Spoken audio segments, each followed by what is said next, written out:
Welcome back to Season 3 of Cowboy Cartel Live, every Sunday on Facebook and YouTube at 8:30 p.m. Central. This podcast delves into all things hats, boots, and everything Western related. We're truly grateful for the continued support from American Hat Company and Joby's Hats. American Hat Company, proud to be an American, proud to wear an American. American Hat is the official hat of Cowboy Cartel. And if you're looking for the perfect fit, look no further than Joby's Hats, our official hat shaper. Visit them in Fort Worth, Texas, or check them out online at jobyshats.com. Cowboy Cartel is proud to announce our new online hat shaping school. For more information, check out cowboycartelgroup.com, and don't forget to check out our store while you are there. We have added quite a few new items, and more are on the way. Now let's check in with the boys to see what's been happening this week. Hey guys, welcome back. Thanks for joining us. This is Cowboy Cartel, the podcast. I'm Joe. I'm Connor. And I'm Lorena. And we have very special guest, Keith Mundee, president of American Hat Company, with us tonight. Thank you for being here, Keith, and welcome. Hey, thanks for having me. Absolutely. It's been... Man, you guys got quite a setup there. Hey, we try. We try. Go big or go home. That's right. I like it, yeah. So we've got a lot of questions for Keith, and we're going to be taking viewer questions a little later. So stick around till the end anyway. But first, this is so awkward. We usually say thank you to American Hat and Joby's Hats, two of the biggest supporters of the channel, and we really appreciate their support. It's awkward with you being here. I just want to say thank you. Thank you, Keith. You're very welcome. I like your guys' passion for hats. Well, thank you. That's the thing that I like. And, you're just opening up the discussion and educating more people on hats. So that's good. You're doing a good thing. Well, we're trying, and we appreciate it. But, American Hat is the official hat of Cowboy Cartel, and Joby is our official shaper. So if you need an American, give Joby a call. He's got you hooked up. There you go. There you go. All right. So let's get into it. We had a lot of stuff to talk about. I got like 25 note cards here. Holy cow. I know, right? So, hope my bladder can hold out. we might take a break and we'll come back. At my age, when you got to go, you got to go. There you go. So you have an interesting story because you started out as a psychology and education major. Yeah. And so how did you wind up at Cinch or Miller International? Well, I always looked up to my teachers, and I had some very inspiring teachers growing up. I had a teacher that played professional baseball, and I just thought the guy walked on water and was super cool. And so I kind of wanted to follow in those footsteps and be a coach.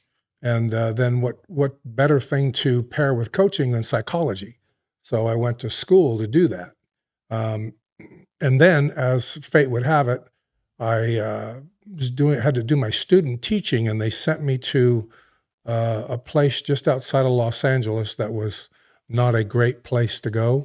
And at the same time, in the summers, I was working in the construction business, and I started to get some offers from people to frame their house, and so I made more money doing that than I would have to be a coach. Right. And so I just shifted gears, and I went, okay, well, the handwriting's on the wall, and went into the construction business, and then that led me into the metal fireplace business. So I was a subcontractor. We had a company in Southern California called Western Fireplace Distributors, and we had 180 guys running around, and we were doing 1,900 fireplaces a month. So that's that's what I was doing. I was in the construction business, and then ironically, we sold that company. And I took some time off and built my rope and arena and did a bunch of other things that I've always wanted to do. And one thing led to another. Then I got the wild hair and I wanted to move to Boise, Idaho. So I just wanted to get my kids out of Southern California. I don't blame you. Yeah. Well, when I came back, I went on a roping trip to Idaho with a friend, and then I came back home. And a neighbor called and said, hey, my Nick missed the bus. Can you take him to school? And I said, sure. So I picked him up, took him to school, a high school there. And, I got to the thing. I said, okay, there you go. Have a great day. And he's like, no, you got to come check me in. So we got to the door and they buzzed us in. And then now we're in this foyer. And the receptionist is behind glass, and I had to sign this paperwork, and then they buzz him into the school, they buzz me out. And I went, uh-oh, my kids aren't going here. And so then I started, turning on, and Idaho had some beautiful schools. Idaho was like Chino, California, my hometown where I grew up. And I just told my wife, I said, let's move, let's get out of here, let's go to Idaho. Before the girls get boyfriends and get entrenched in school, my oldest daughter was getting ready to go into 7th grade, and my youngest was going into 6th grade. So they went to 6th and 7th grade in Idaho. Okay. And that was the best move I ever made. It was hard because I moved from the family ranch, and I moved from a roping arena that I had built with lights and all of the things, but I just felt like I got to get my kids out of here. So that's what we did. So did you rodeo when you were younger? Yeah. Okay. Yeah. Team roped. Okay. But I was never, I was a novice, let's say that. I put on my own ropings and did that thing. And so that was a lot of fun. But, I never was good enough I went to a few PRC rodeos. But, you're just going to get your name called and get your picture taken. So Sure. I didn't want to do that. So in Idaho, how did you wind up Idaho to you were Denver, right, for Cinch? Yeah. So Idaho, I worked for Cinch in Idaho. Okay. I was a Pacific Northwest sales rep. So basically I traveled and went 4 times a year, spring, summer, fall, and holiday, and show the Cinch, Krugerrell, Rockies, Southern Thread line, Miller Ranch lines to customers. And then they booked what they wanted to buy. It was a great job. It was phenomenal. And at one point I was staying in a Motel 6, and my wife in Pendleton, Oregon, as a matter of fact, and my wife sent me a thing, said, hey, you got to watch 2020 tonight. And they were doing some expose on hotel rooms with a black light. Oh, I remember those. Yeah. So from that, then I called, I owed taxes, and I called my accountant. I said, what can I do to mitigate my tax liability? And that's when she said, well, you can buy a, big vehicle. Da, da, da, da. And I said, like, what kind of a big vehicle? And so ended up buying a motorhome, a bus, a diesel pusher bus, and a Hummer to offset my tax liability. And must be nice. it was great because, long story short, now I'm traveling in a bus, and I have, my clothes, my food, my bed sheets, everything, and I'm not having to unload everything to show the line. I'm bringing the customers in. And then one thing led to another. Once the girls graduated from high school, then I told Terry, I said, why don't you come with me? And so she got a couple lines, or I got her some lines, and she traveled with me. I heard that there was an American Hat Company salesman who did something similar to that. They had their own bus or own van. Is that right? Yeah, there's a couple of them that have that. Yeah, and they have other lines too. So we only have one guy that's a complete commission-only rep, and he only has American Hat Company. Most of them have other lines. Okay, I didn't realize that. Yeah. I was thinking being an American Hat salesman was probably the easiest job in the world right now. No, it's probably a difficult job because you're not able to take a lot of orders. I mean, That's true. We're only able to make so many hats, and that's been the challenge.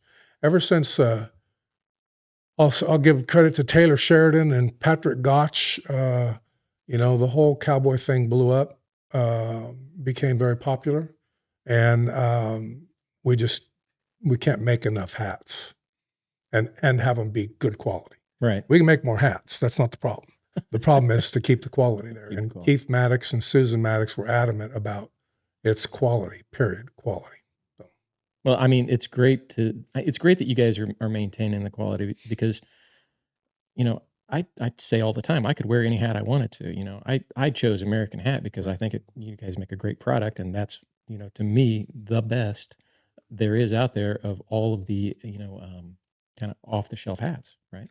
I think Keith Maddox actually changed that whole paradigm because the hats were getting cheaper. They were putting more X's in them. And so they were adding X's and trying to get the price down. So, you go buy a 20X for, ridiculous price. And Keith was frustrated because he said every cowboy needs a great pair of boots and a really good hat. Those are the two staples. And so he had a hard time finding a good hat. So that was his, he just felt like there was a hole in the market and he was going to fill it. So, that's when he bought American Hat Company and started making his own. I mean, that's a great point. We had a podcast, I don't know, 2 or 3 weeks ago where we talked about custom hats as in general. And then we got into, that 100X. It was a nylon hat. They put 100X in anything, right? They just. I looked online the other night and I saw 10,000X hat for $89. So it can be, it's that whole thing's blown out of the water. Every company has their own kind of quality scale. Yeah. And, so it's, the X's really don't mean a whole bunch. What means is feel it. Right. And we'll talk a little bit if you want to about Beaver hair. Yeah.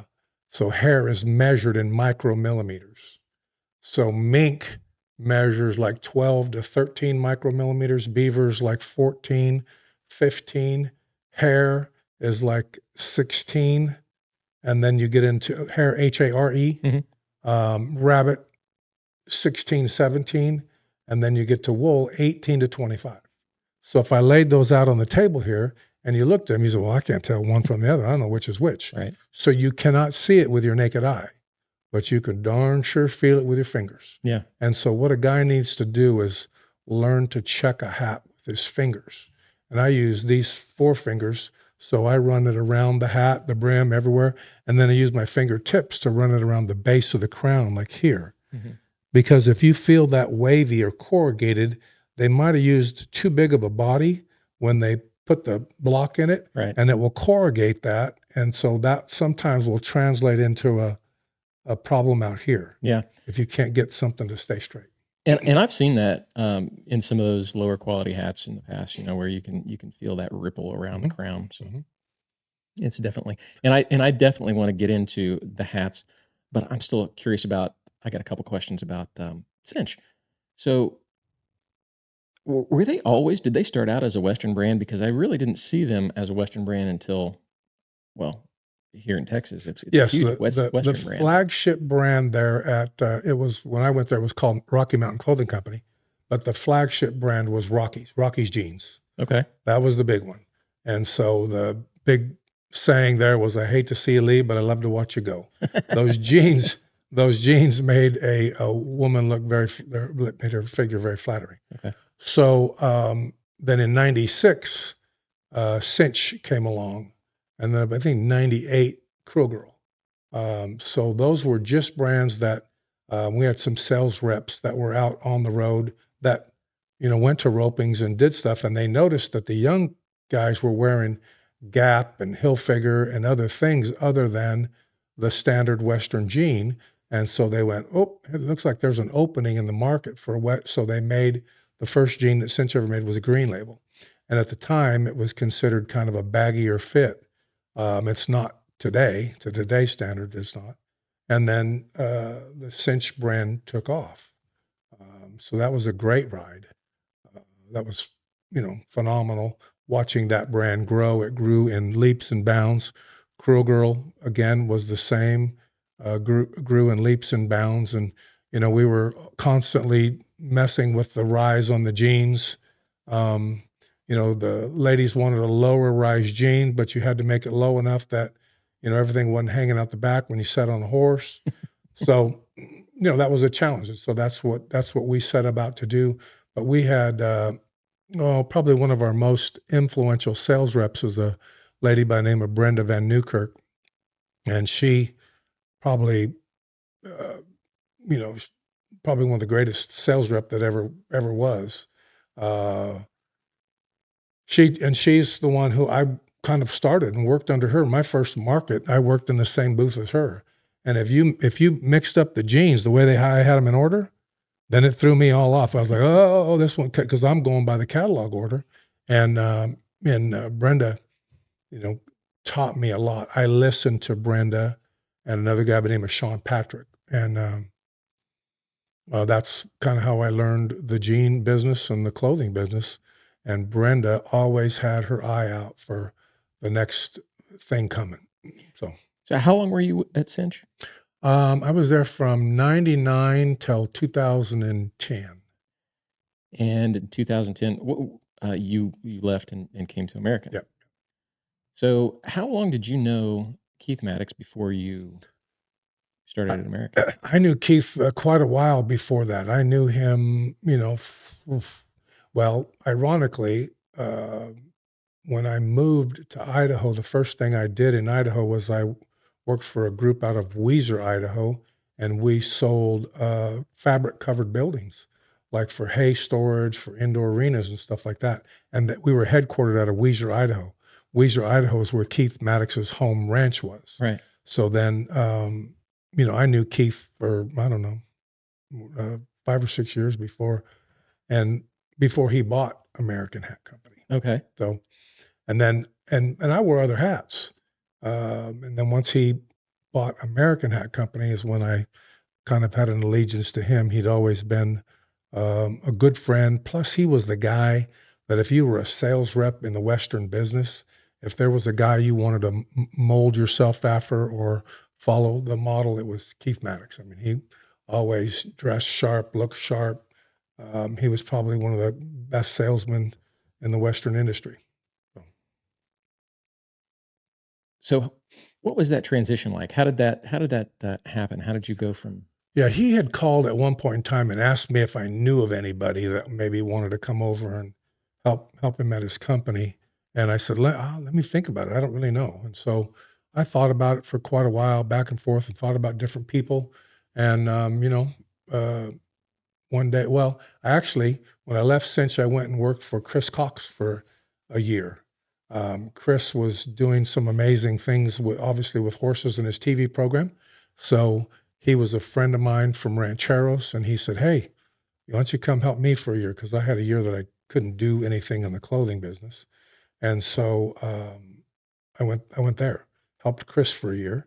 And then from there, Keith Maddox called me and said, I got cancer, and I need somebody to help me at this company in the event something did happen bad. And I said, I go, what about me? Could I do that job? And he said, well, yeah, you can do it, but I can't afford you. And I said, well, the right people make you money and the wrong people cost you money. Right. And he said, well, when can we meet? So we met at Cooper's Barbecue right there in Fort Worth. Yeah. And he said, write your number on a napkin. And I wrote mine, he wrote his, and we were miles apart. And, he said, I knew it. I couldn't afford you. And he turned his over, and I go, well, I can't even live on that. And so I'm sure that was a negotiation tactic on his part. He was pretty smart. And we just settled on something in the middle.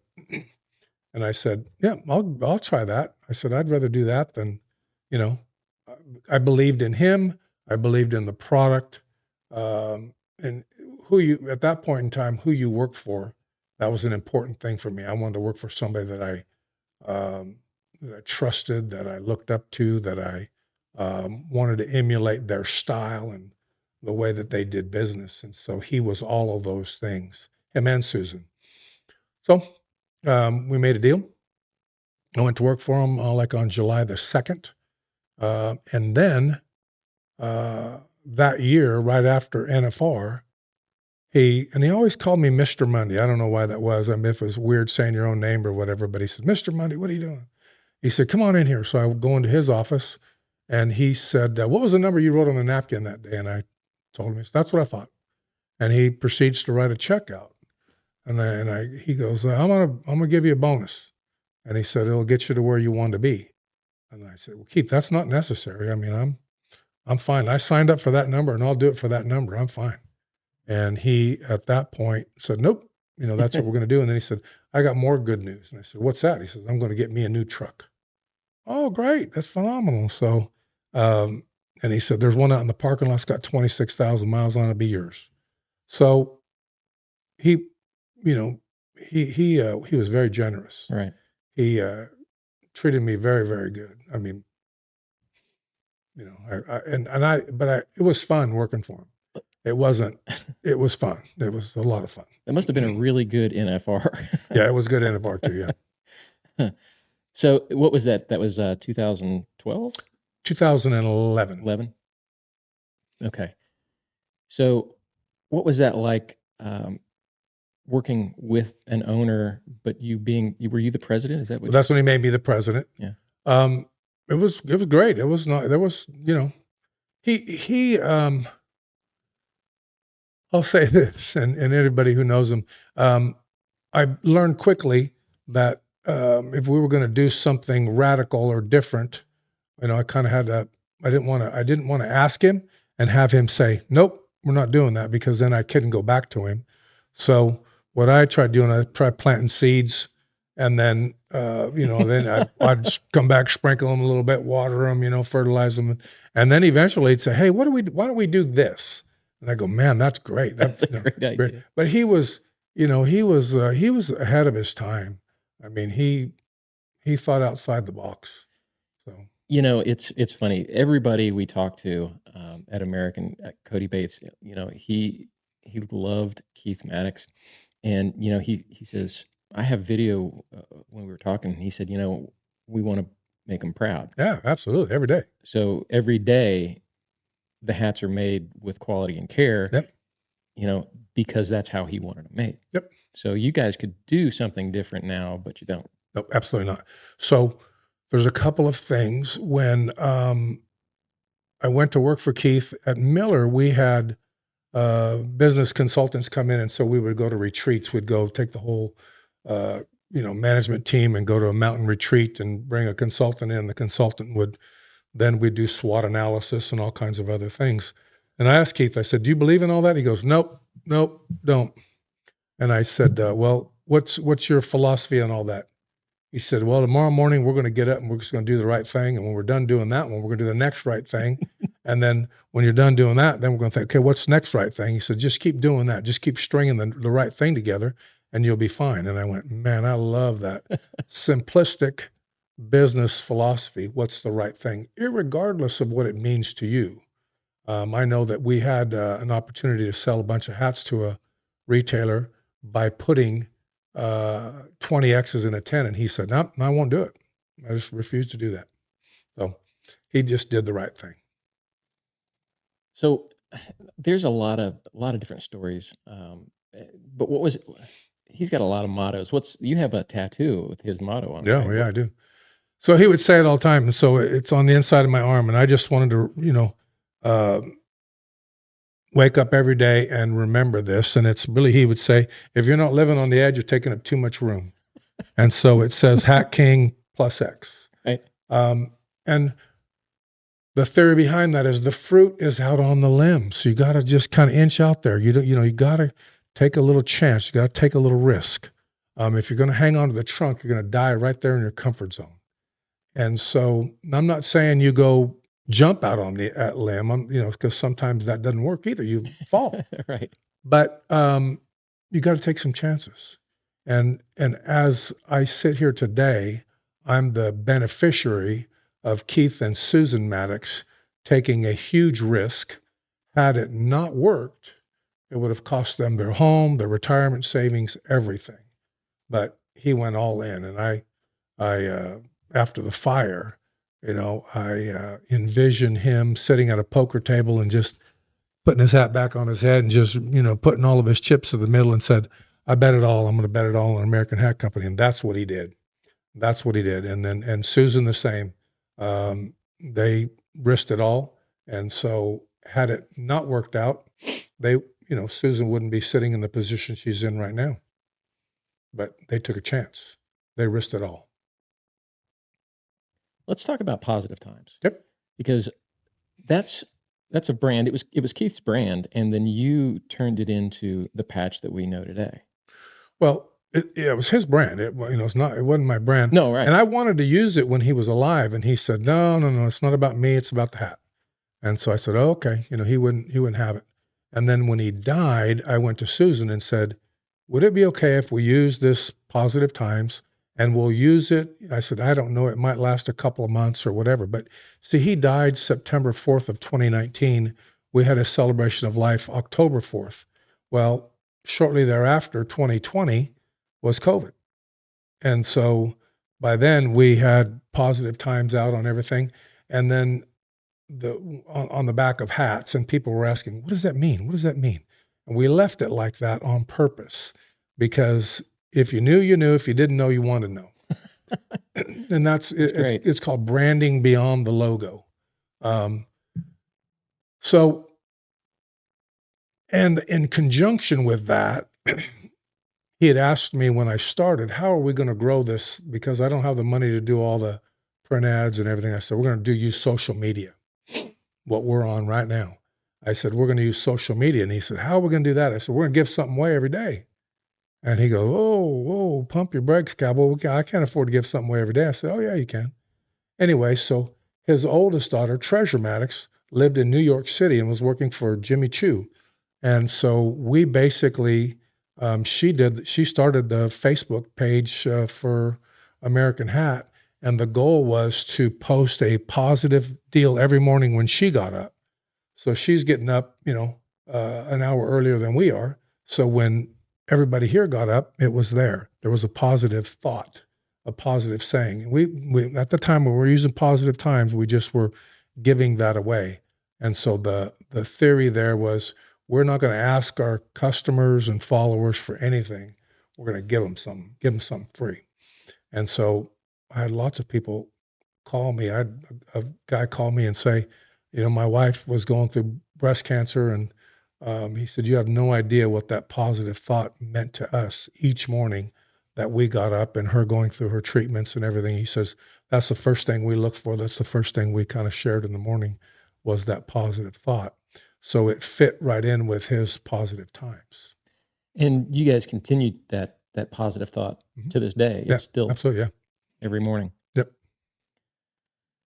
And that first patch so a lot of people are interested in the patches, and people either love them or they hate them, right? So they always are asking us, where do we get these patches? Or, they're commenting about, you shouldn't put that patch on a nice hat like that. So the first patches for the celebration of life, they were different. They were the square. Well, the guys at the store kind of made their own patch, and then that's when I went to Susan. I said, hey, we need to standardize this. Just use one. And so because that was purple, ours were round and black, and it stood out a little bit better. We just did away with the purple one. But the guys at the store did their own at Best Hat. Okay. So yeah. Well, when did they come together as the American and Positive Times patch? The American patch has been around for a while, right? Right. It began life as that vintage patch that everybody wants right now, and you've moved to the new. Yeah, it started, and Keith would put it on the side of the hat right above the buckle. But, I couldn't necessarily see it all the time. And so I added the flag, the American flag, to the back left-hand corner of the hat as a, because we're American Hat Company, and, we're actually selling the national anthem, the opening prayer, respect for our military, respect for our first responders and young people. But I wanted the American flag on the hat somewhere. So that's what we did. And Keith okayed it. He goes, yep, go ahead. He said, but, we're going to have some stores that maybe don't want it. I go, I understand, if they're rooting for the Taliban or whatever, I get it. But, so as it worked out, we did have a couple of stores that said, no flags, we don't have any flags. Until the flag got so popular that they went to sell a hat, and they go, okay, there you go. And the guy goes, where's the flag? Right. He said, well, we order them without flags. I don't want it. If you don't have a flag on it, I don't want it. Right. So they were calling me going, hey, we need flags. Well, and I didn't want them to mess it up and goop the glue or stick a flag on there or have the flag falling off. So, I made them hats with flags. So, but then they switched, and now everything. And then Keith was the one who ended up, I said, everything right now is we're, 99% flag. There's only a couple small accounts that don't want the flag. He goes, no, you can't buy a Dodge without the emblem on it. You can't buy Wrangler without the patch on it. Yes. You can't get an Apple computer without it. You can't get an American hat without the flag. I said, okay, perfect. So that became the deal. And if somebody said, I don't want the flags, we said, okay, no problem. Here's a number to somebody, you can get somebody else's hat. We're pretty adamant about that flag. So we moved the patch above the flag, because there are times when the patch gets removed, and if the flag is still there, we wanted to associate the two things together, and then we just put positive times right next to that. We're not a big fan of anything in the front of the hat, even toothpicks. Oh. Poor Connor. I don't want to mention anybody's name. Cannot discreetly. That's a personal. That's just mine. I'm teasing you. I'm teasing you. I mean, you were the one that gave me this. Yeah. It goes in the back, not the front. In all fairness, you did give it to me. Yeah. And I'm just joking. You put it wherever you want to put it. There's a lot of people who have their toothpicks in the front. He said he was going to patch up his hat, and I don't see any patches on it. I haven't. Give me a patch. Well, I'll patch it right now. I've got patches. Yeah. Uh-oh. Anyway, so to patch or not to patch. Right. So I saw a post the other day. A guy had 6 or 7 hats, and they were all in his hat rack upside down. They all had patches, American hat, and positive times. And somebody said, "I hope they're paying you to, put that on there." And I had to chime in. I couldn't help myself, and I said, "Well, you don't take the Wrangler off your jeans. You don't take get a crowbar and rip the ram off the front of your truck." Right. What the patch does is the patch tells everybody around you what you stand for, what you believe in. And we believe in the national anthem, the opening prayer, respect for our military, respect. So if your values align with our values, can we put those on for you? Yes, I want to see that. So if your values align with our values, then by all means wear it. It just tells everybody around you that you're patriotic and that you believe in the same things we believe in.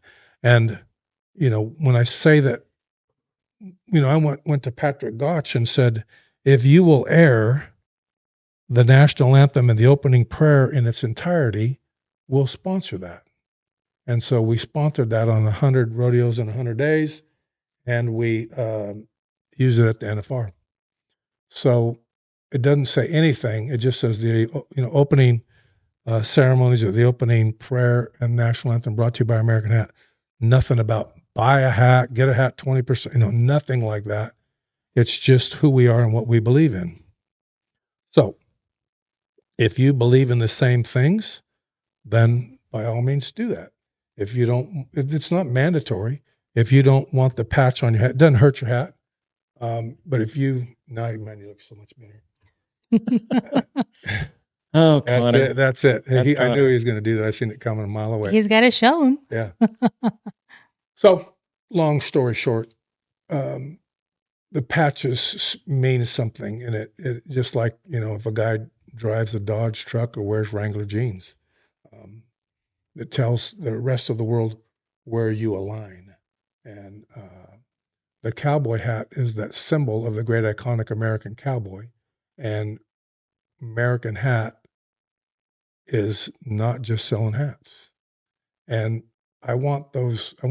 so I got a little bit disturbed when I saw the athletes kneeling. Right. And so I think we all did, I hope. Yeah.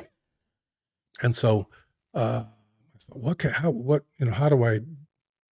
I combat that, or not combat it, but how do I tell other people we don't do that? And so the long and short of it is, I want the young people to feel the same goosebumps and feeling I feel when the national anthem plays and you're at the Armed Forces Bowl and F-35s fly over. I hope you have the same goosebumps that I get.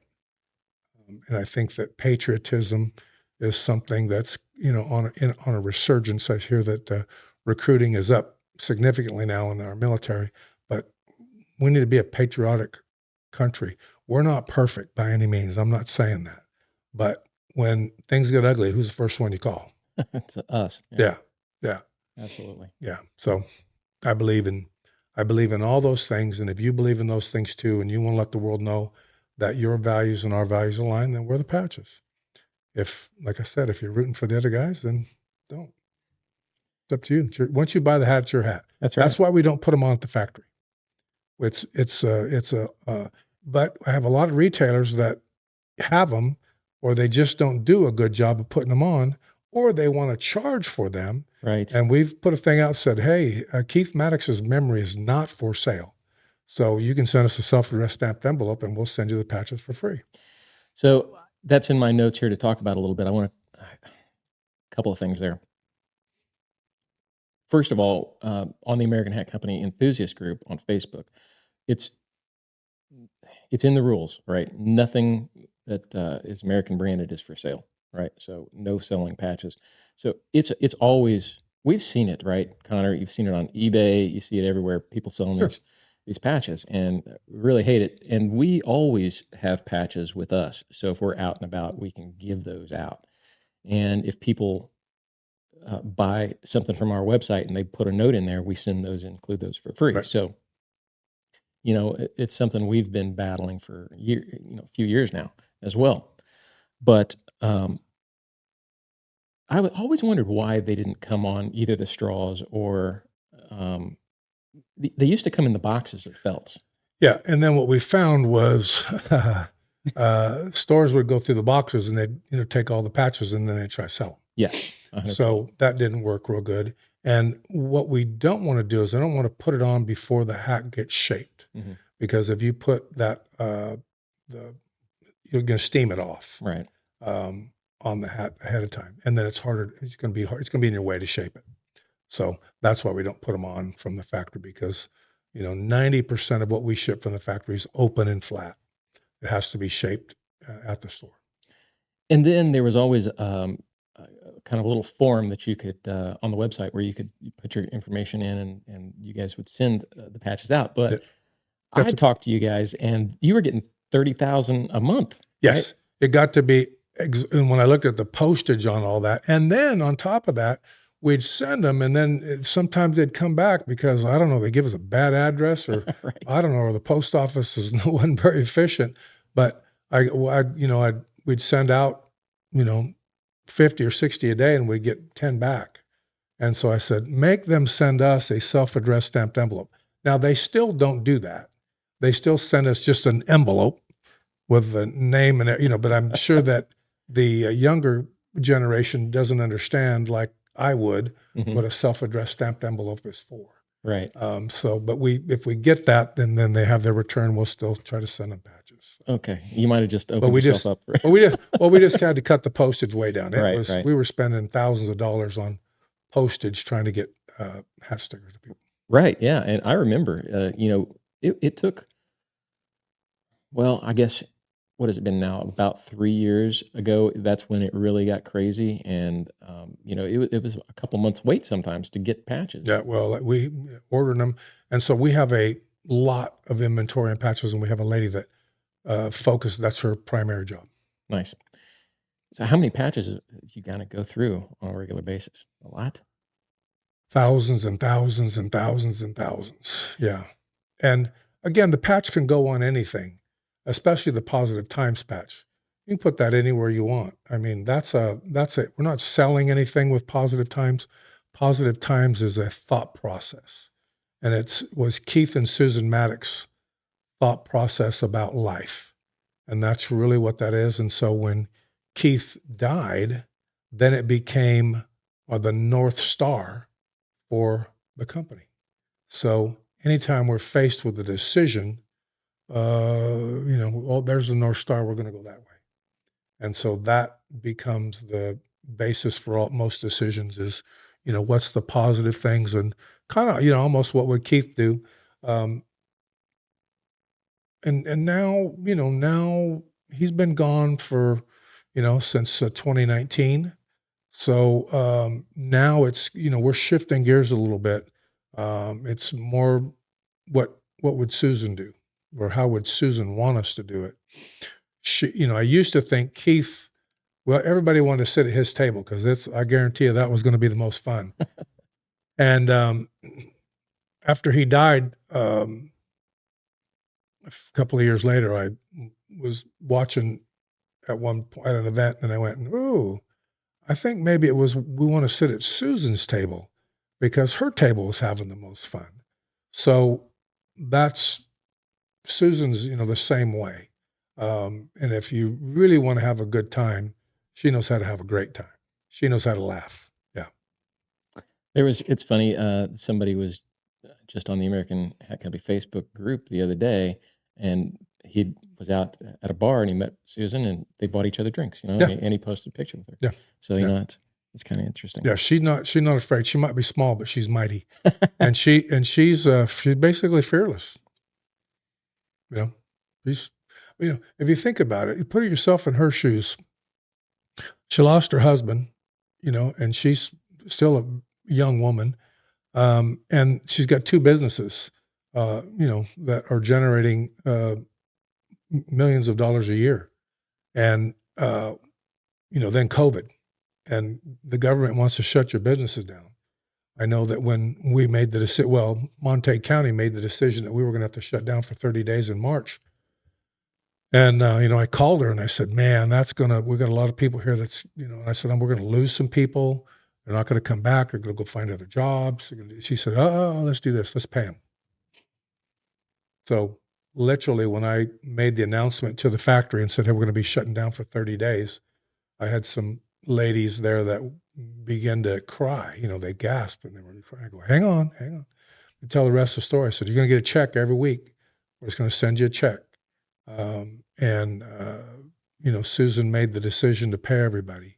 And I just said, the thing of it is we want you to come back. So it's not going to be mandatory. We're not going to make you do anything, but hopefully if you get another job in between here and there, you'll just call us and say, hey, don't send a check. But we had a lady there that was working for a local hairdresser, and the hairdresser had shut down before we did. And so she'd only been there for 2 weeks. So after that announcement, she came to me, she said, Mr. Mundee, does that mean me too? And I said, yeah, it means you too. And she said, I've only been here 2 weeks. I said, it doesn't matter. You're here now. And I said, we want you to come back. So when we were able to all come back, I thought we might lose her back to the hairdressing thing. And she said, nope, I'm coming back here. She said, you guys stood with me when I needed it. So she stayed there. So, and she's working there now. It's funny because every time we go there and we talk mostly to Cody Bates, but to Mitch, and everybody there loves their job, right? They love it. They love working there. That's the goal. That's the goal, is to make it a good place to work. I remember Cody Bates told me a story about the shutdown when you guys were shut down, and he didn't have anything to do, so he thought he'd just go in and make hats. And he was there, and he was there probably half the day, and he came out and he met you, and he didn't realize you'd both been there the whole day and didn't know each other was there. Yeah. We have 3 separate doors to get into the factory. There's a door that goes in the main office, customer service, and up front. There's a second door that goes right into accounting where the CFO is. And then I have a separate door that comes into my office. So what we all did was customer service. Marche came in pretty much every day to just answer phones and do whatever she could do. Sherry came in to make sure the bills were paid and keeping things up, make sure everybody got their check. And I came in, just to kind of be there and make sure that I was keeping up on my stuff. And then Cody would come in on his own. Well, we didn't go face to face. We'd talk on the phone because, the COVID, we were all concerned about what that meant. And that's how we operated for a month. Cody's out in the factory just kicking around. And then when we brought everybody back, we moved every one of the sewing stations 6 feet apart. So we had to go in there and move a bunch of equipment. And Cody and I just did that, on our own. Right. I remember all that, the shutdown. A couple of times Cody would call me, hey, are you busy today? Cody, you told me to stay home for a month. What do you think I'm doing? Yeah. Are you bored? I mean, I'm assuming you are if you're calling me. You feel like coming up here, we can do some cleaning or something? I'm on my way. Yeah. During COVID was the first time I'd ever seen you in short sleeve and shorts. Yeah. Yeah. And I still haven't really come to grips with that. Still haven't got over that vision. No, because it's not, Yeah. For 10 years now, this is what I've seen. Yeah. I'm not used to seeing you in anything but, the button down and the jeans. Yeah. I even came casual tonight with the quarter zip for you. Well, I appreciate that. So Let's go back to talk about patches real quick, because there are some rodeo stars who've been fined for wearing the patches, or Americans been fined. How does that work? No, they find the athlete. They find the they do. athlete? So yeah, and it's not so much anymore. Mm-hmm. We had a situation at NFR where John Harrison, the barrel man, and during the 7th round of the NFR when it was here in Dallas, Dusty Tuckness called me and said, "Hey, they're making me take my patch off of my hat." I go, "What?" Well, because Dusty was he'd been with us for 7, 8 years, mm-hmm. and always could wear the patch. And we have a list of 12 that we have 12 exemptions, meaning 12 guys that can wear our stuff in the arena. And he's on that list of 12. But when it came to NFR, ironically, PRCA, somebody, whatever, they had a obscure rule change, and they said, okay, well, he's a contract employee, so he can't wear the patch. So he was upset, and I said, just take it off. You're fine. Just take it off. Not a big deal. So the next year for NFR, and we did this on purpose, we made them patches the same size as the American hat patch. But with Dusty's, we put a Bible verse on it. And John Harrison, we put his daughter's name, who was deceased. So somebody, I don't know who, but the PRSA, John Harrison had that on his hat. They fined him $1,000. Well, obviously they didn't look at it very close. Obviously. And that didn't make the PRCA or whoever called on it look very good. And I just told John, I said, I'll be glad to pay the fine for you. Just take it off your hat. And he was upset that they made him take his daughter's name off the hat, and Dusty had to take his Bible verse off his hat. And it's just, it ends up being, kind of a silly thing. I mean, this is cowboy hats. I mean, it's not the, nuclear secrets are the cure for cancer. So people get a little worked up and a little too serious about that sort of stuff. And I just tell them, just take it off. Just don't. Well, where's that all stem from, right? Because sponsorship, you can wear sponsorship on your rodeo vest, but you can't have it on your hat. No, you can't. You can't wear it on your vest. You only get so many. The patch program, you only get so many spots. Okay. And they all have to be approved, and they can't be competing any other sponsors in the PRCA. So that limits you as a cowboy on what you can put on your shirt and how much money you can make. Interesting. So not a great deal, but it is what it is. So I don't worry about it. I don't really care. Let's talk about hats. We've been talking for a while. We haven't talked about hats yet. And I forgot to ask you, inevitably somebody is going to ask later in the comments what hat you're wearing. And I thought it was a bone, but it's not, is it? No, it's white. It's 1000X white. I'm so used to seeing you in a bone. I wear bone. I wear silver belly and white. White. Keith Maddox loved a white hat. So anytime I do anything that is kind of more high visibility in his honor, I wear a white hat. That's simple. Well, I heard 1000X white, but you also wear 1000X bone. Yep. Those two are kind of off the menu for American, so to say, because they're not in the normal catalog of colors. Right. But people can order one. Yeah, you can. It's a special order deal, but it's hard to stock a lot of those bodies. And I wear 1000X. You can't sell Cadillacs if you're driving a Kia. That's right. So, if I was paying full retail for a hat, probably everyday hat would be a 500X. I love the 500X. This is the 1000X. We did a video on this. I love this hat too, and this is the one I've been wearing probably the most this year. Love this hat, but I've got 2 500s and looking at a third. So, And what I do with all my hats is I have my name embossed on one side, so it says made especially for Keith Mundee, and then the other side it has a grandkid's name. So I have 5 grandkids, so they all have their own hat. That's pretty cool. And then we sit and take family pictures with them and me wearing the hat that they'll eventually have when my ride here on the Earth's over.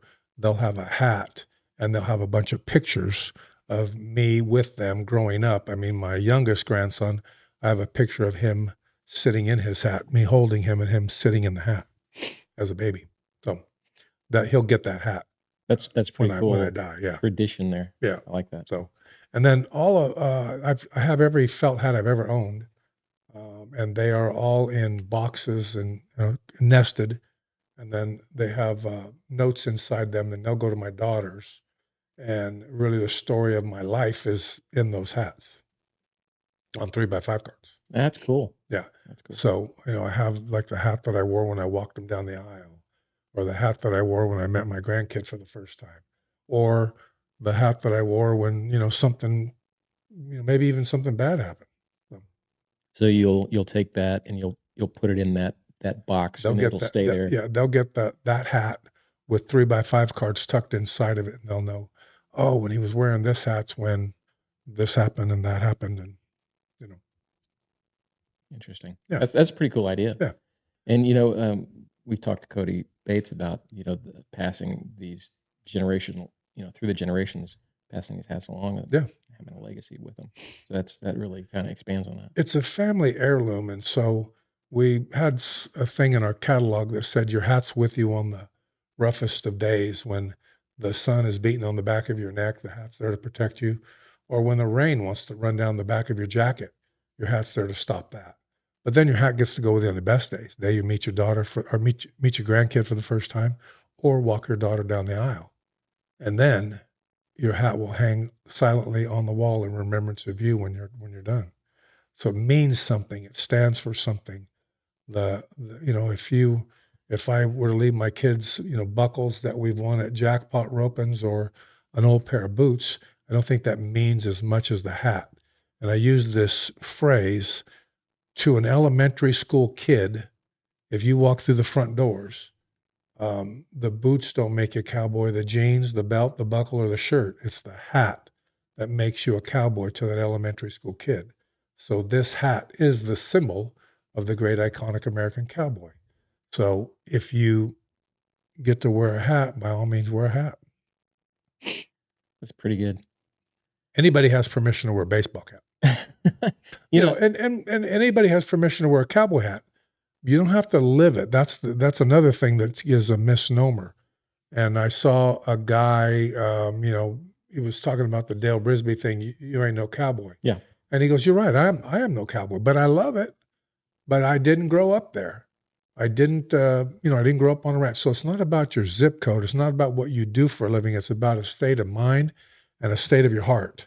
So you don't have to live the lifestyle. You just have to love it. Yeah, there's always that guy who's gonna say, "Oh, you're not a cowboy. You shouldn't be wearing it." But I think absolutely, we see this expanding way into Michigan. We have people calling from Michigan, Sure. New York. It's all over. It's not just Texas, and it's not just cowboy. Yeah, I had a guy at NFR that was looking at a 1000X hat, and he would walk up to the wall, and he was sharp dressed and tried it on a few times and left and came back, and his wife would never come close, which I thought was funny because he'd go back and talk to her, then he'd come talk to me, then he'd go back and talk to her. So I usually that's the easiest hat. They usually walk up and go, hey, I want that hat and I want it in this size and I want that color. So I finally just asked him, I said, tell me what's holding you up. If I'm trying to answer all your questions, something's hanging you up. He said, be honest with you, I live in New York. And I said, okay, what does that have to do with it? He said, well, these boots have never been on dirt. And I said, again, you're dressed right. You got the right stuff on. Man, I said, if you lay your head on the pillow at night and you dream of big, wide open spaces and bright blue skies and white, puffy clouds, might be a cowboy in your heart. So it doesn't matter what you do for a living or where you live. Right. So let's talk about the new lineup for American Hat, because some things have changed, right? The 7X is now going away. Right. And the 20X is going away. Yeah, gone. Okay. We didn't sell a lot of 20Xs because once I told you the price on a 20, or once you said, hey, I want to get a 20X, I said, okay, well, but for $40 more, you want to go a 40X? Everybody jumped to a 40X. Nobody stayed wanting a 20 once they knew the whole story. And we did that on purpose. We wanted to sell 40s, not 20s. So long story short, 7X, we don't bring them to National Finals Rodeo. We let another dealer handle that. And we just went, it doesn't make any sense. So what we ended up doing, we did away with the 7X, but then we brought the price down a little bit on the 10X. Okay. So what was, Connor, you'll know this. What was the retail on the 7X and the 10X? 7X is going to retail for about $470. The 10X is going to retail for about $490. So there's only a $20 difference. Okay. So it didn't make any sense for us. We the time in the factory is very valuable, and it didn't make sense for us to have an artisan working on a 7X when he might as well just be working on a 10. So what is the new price going to be for the 10X? Is it $490? $490. Okay. Okay. So it has changed already. Okay. Yeah. All right. And you're keeping the 20X Grizzly though, right? Yes. Yeah. That's just one of those weird spot things.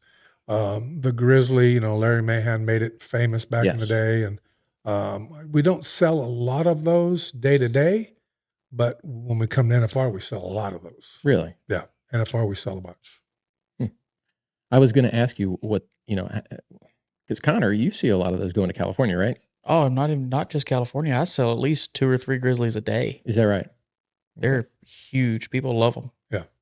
And the weird thing about that Grizzly is that we had shipped one to Canada and it didn't fit. And so they wanted to ship it back. So on the paperwork coming back in the United States, they want to know the contents and they put Grizzly. Oh, no. That's a big no-no. So can you imagine? So now for quite a while in Fish and Wildlife, we had to fill out all kinds of paperwork. It's not a Grizzly. It's just a fur felt hat that has, beaver in it that is left, the hair's left long. That's all it is. So we sell it less than a regular 20X because we don't have to sand it. We don't have to do all that stuff. Right. A lot less work. Yeah, a lot less work. That's why we sell it cheaper. So you're going to keep the, I was kind of curious about this though. So the difference between the 100X and the 200X is not very, very far. Are we going to potentially see one of those two going away? No, because the makeup of both of those hats is different. Where the 100X is all back hair, so it's heavier. It doesn't have the same feel. The 200X is a 50-50 blend of back and under fur or belly, and so it's the beginning of, okay, that's got a nicer feel. Not everybody can feel the difference, but I can sure feel the difference in them. Yeah. So that's the beginning of the under fur, and then the 500X is all belly. Well, let's get into that whole blend then, since we're talking about it. If we're going to start with the 10X, that's all we have now, right? Yeah. So what is a 10X made of, and who's it made for? What's the difference, and who are these hats made for? Okay, remember now the X thing is blown out of the water, so everybody has their own X scale. Sure. So a 10X American can be completely different than a 10X somebody else's hat. Ours is going to be 10% beaver, and then it's going to be 90% Argentina hair. Okay. So. And that hat, I always say that's your entry-level hat for somebody who maybe doesn't wear a hat a couple times a month. Yeah, it's an entry-level hat. If you want an American hat, that's kind of our entry-level hat. There are other entry-level hats that other companies make that, are good hats too. How will that hold up, say, on a day-to-day basis? Is that hat going to hold up as well as maybe a 40X? It depends on how you're going to use it. Mm-hmm. The better the hat, the more punishment it'll take. If I've heard this, if I could get a nickel for every time I've heard, oh, I'm rough on them. I wear them every day, and I'm out in the deal. Well, you're going to go through, all your life, you're going to wear a cheaper hat, and all your life, but if you wear a better hat, it will take more punishment. And it's just, I guess the best way to explain that is like the thread count on sheets. So I don't know if Lorena's ever schooled you on thread count. No, I had schooled her. The other way around, yeah. I can't sleep on cheap sheets. Yeah. You can't. Well, and so you go to Motel 6 and the sheets are a little scratchy, and then you go to, the Omni or somewhere nice, and those sheets are significantly different. And so it's like that. A wool hat is just scratchy, and it's the fibers are 18 to 25, and if they get wet, they're gonna sag. Right. So no more 20. So what is a 20X? Is it still 20% Yep. Beaver, the grizzly? Yep. Okay. How about the 40X? 40%. And that's we use Argentina hair as the other, so it's as opposed to a domestic or rabbit. Mm-hmm. We like hair better, HARE, and that's just through the fur supplier just thinks that the hair is a little better. Okay. And the 100X, it came out during COVID or just before? I don't remember exactly, but now we're selling predominantly 40s and 100s. Mm-hmm. And we always say, if you can afford it, that 40X is the great entry level for if you want a hat that's going to last you forever. Sure. Because you guys can refurbish that. Yeah. How's that look right now with everything that's going on in the factory and the ramped up production? Can you get those refurbished hats in? You can, but it takes a long time. Really? Yeah, it might take you 6-7 months to get it back. That's the bad part. All right. Connor, his face over there. He's got one in right now. He's got one in right now. I know right where it's at. Good. My 1000X that I have to get renovated once a year. Yeah. Talk about hard on hats. Well, he sleeps in them. He takes a shower in them. You got to take your hat off. I mean, you gotta take this your hat one, off. I've barely worn it. I'm already... Yes. Yeah, I can't have nice things. He goes through the knothole in them. Yes. He's a good character. test subject. He is. Yes, you are. Yeah. You should be our crash test dummy. I'm here for it. On the hat business. Sign me up. We had a conversation a couple of weeks ago. He is trying to get me in I'm trying to bully you. He's trying to bully me into wearing a 10X and putting it through its paces to see how long it will go before I have to reshape it, right? Yep. That way I can report to these people who are watching and want to know exactly what the difference is between a 500X and a 10X. Nothing wrong with doing that. And I said, we should do one with Connor and we wear it all summer long and see exactly how he can destroy it and how long it takes. I mean, I'll do it. I have no problem doing that. I mean, and it's funny because I've had guys call me and go, man, I have this 10X and it's taking a beating and it, Jim Shockey, Jim Shockey, the hunter. Canada. Yeah. So he just did a video. His son did the video and it's called Gone. Mm-hmm. And it's really not about hunting at all. It's just about life and death. And it's a great video. And as he's walking through a meadow in the Pacific Northwest, and it's pouring down rain, he's got a big rain jacket on, but he's got a 10X American hat on, and it held up and looked great. But he's talking about because he lost his wife in 23 at 66 years old, but we're all going to be faced with deep sorrow at some point. Either we've already gone through it or we're still facing it. The loss of a spouse, the loss of a child, the loss of your grandparents. It's inevitable. You cannot get away from it. It's going to happen. Mm-hmm. So we cannot let the deep sorrows of yesterday or tomorrow ruin the joy of today.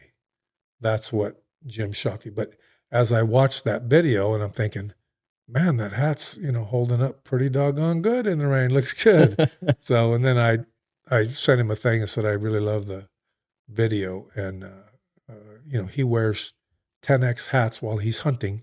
And then he's got 1,000X that he wears at the shows. Yeah. Yeah. I saw him. He was taking some heat on Twitter a few weeks ago, maybe a month ago.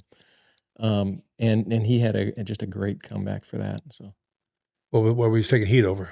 He was taking heat over something. He was on a vacation in Cancun or something like that, and somebody was giving him crap for it, and he came back at hey, I'm still here and living my life, and it had something to do with it. I'll show you later. He lost his wife, and she was the love of his life and his soulmate, and he says that he's walking through this meadow, and he said, "This is where I can This is where I can see her again. This is where I can smell her. This is where I can talk to her. And so he's gone, went through some tough times there. Right. But he's now got a new gal, and my hat's off to him. His wife Louise wouldn't want him to be miserable. Right. But it seems like people do. People want you. People want to see you, sackcloth and ashes, Yes, beating yourself because your wife passed. But like he said, him and Louise talked about it in depth, and she said, "No, you need to move on. You got to go on. You can't. I don't want you to be miserable." People are there to judge you and say you don't look miserable enough. Do it. Be miserable for another year. And how long? What's the time frame? How long do you wait? That's I don't right. know. I don't know what it is. For one person, it's one thing. For another person, it'd be different. Yeah. Connor's got that slide rule with the calculations on it. Yeah. I mean, it's different for everybody, like you say. It is different. Yeah. I don't think there's a chart. There should be. Somebody should come up with a chart where you can just go over, down. We're going to task you. We're going to task you with that. Yeah. My father died in 1979. He was 47 years old, and so. Here in February, it was the 45th anniversary of losing our dad, and I talked to my brother who lives in the state of Washington, and he both got a little choked up just talking on the phone. And so 45 years, we've learned to live with it, but to say we haven't gotten over it. Mm-hmm. You'll never get over it, but you'll learn to live with it. You'll learn to go on. Right. We're getting heavy here. Easy to do. Back to the hats, though, because we're running into it. So 100X hat, it's here to stay. Yep. 200X, yep. 500X. Yep. So they're all three an all Beaver product. Yep. Can you explain the difference between those, though? You did a little bit. So there's back hair on a Beaver, which is the guard hair, which is the thicker, coarser hair, heavier hair. And then there's under fur or belly hair. And so even if you almost brought my dog, you said, were your dog friendly, but I didn't. I assumed I was hoping to see Pearl again. Well, I envisioned, cords and, tripods, and I thought, well, that may not be a good idea. But when you look at her fur, you can pull her fur apart and you see this white under fur. That's what keeps the beaver warm, right? And dry. So that under fur is what is the real fine stuff, and it costs more money, and so it's also referred to as belly hair. So Keith Maddox, I think, was one of the first ones that when he was blending hair, he said, okay, what can I add? What can make it better? And when they got to the 1000X, or he was making a pure belly beaver hair, and he said, what can I add to this to make it better?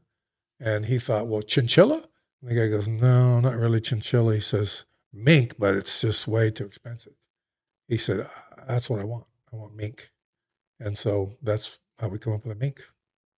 So 500X is all belly hair, and the mink is belly and mink. Yeah. And if you ask me how much mink, I do not know. Mink is a real small pelt, but you can feel the difference.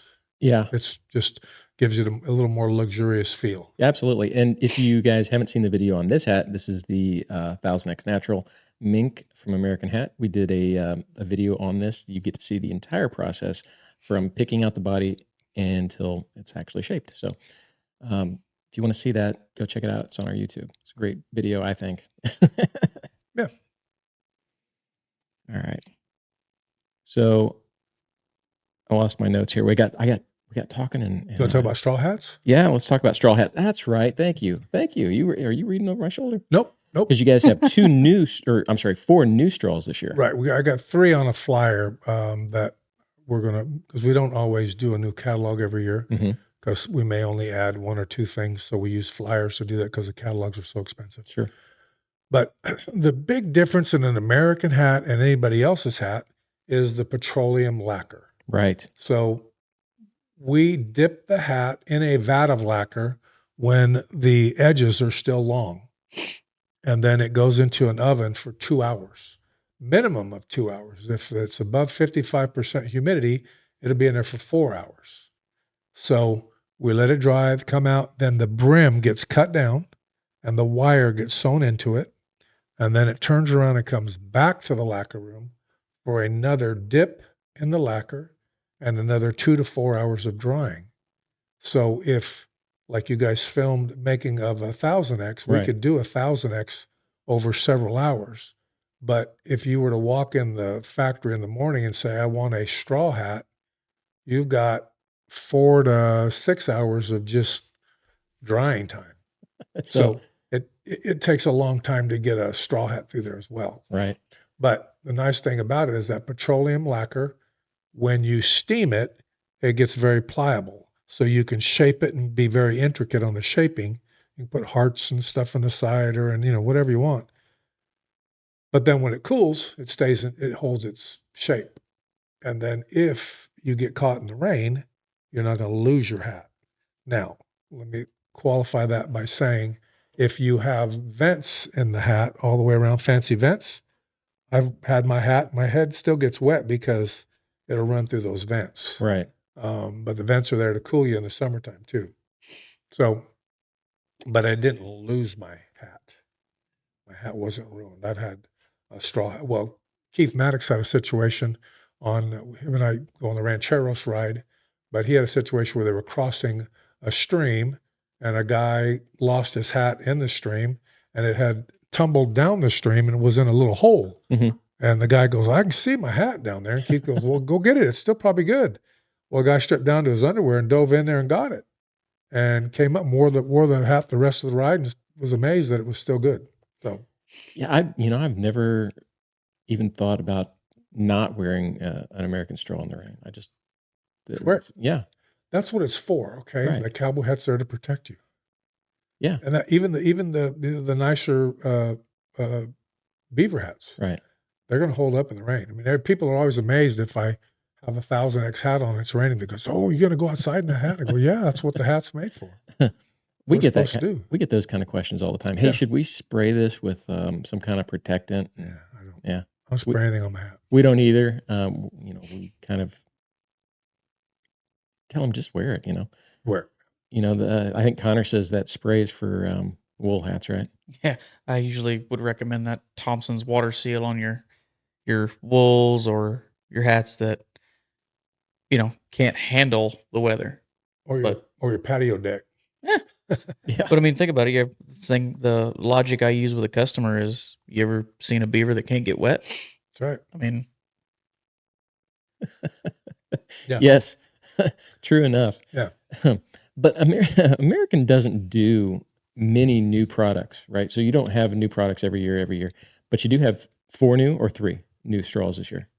We have 4, 4. But 3 are available right now or Uh-huh. going to be available in the spring. Mm-hmm. The 4th one is lagging. It's a little more intricate weave and they run into some challenges weaving Okay. it. So we'll get it, but we'll get it later. Yeah, we were at Joby's this week and I was looking for it. He said he only had the 3, so I was curious about that. Yeah. He's watching, by the way. Hey, Joby. Thanks for watching, buddy. What a great guy. Yeah, love him.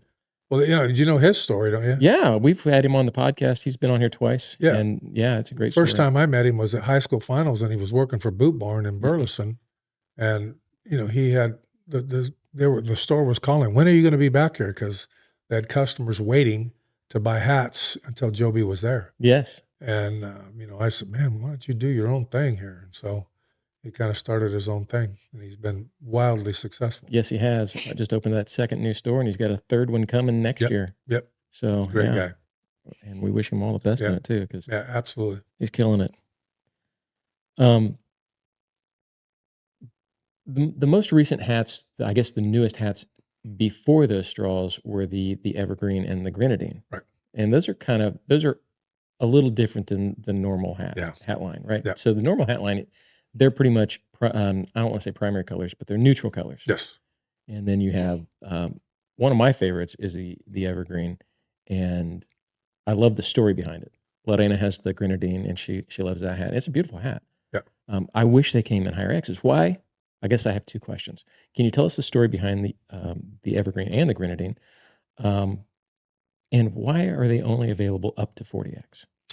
So the evergreen, I have some great friends that are now, they own a company called Horse Soldier Bourbon. Yes. But if you've ever seen the movie 12 Strong, it is this true story of the first 12 men in Afghanistan.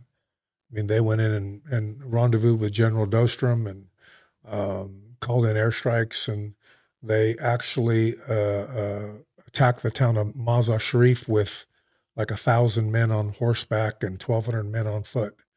I think I read the book. Yeah. I think I read the book. Lightning, Streaks of Lightning, or I'm trying to remember. It's Lightning something, but great book. Yeah. By Mark Nutsch.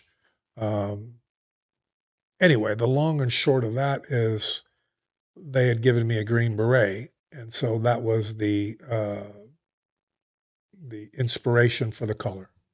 So on the grenadine, Jackie Crawford wanted something a little more feminine, but yet we wanted to make it so a guy would buy it as well, and so that's the grenadine. Yeah.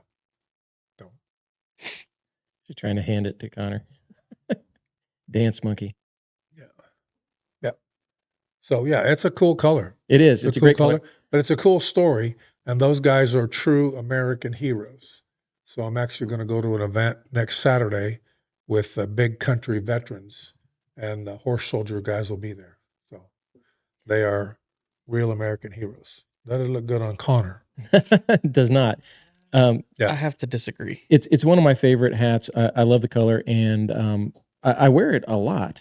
I wish it came in a higher X. Yeah. Okay. So we don't do that as a general rule because the volume is going to be right here.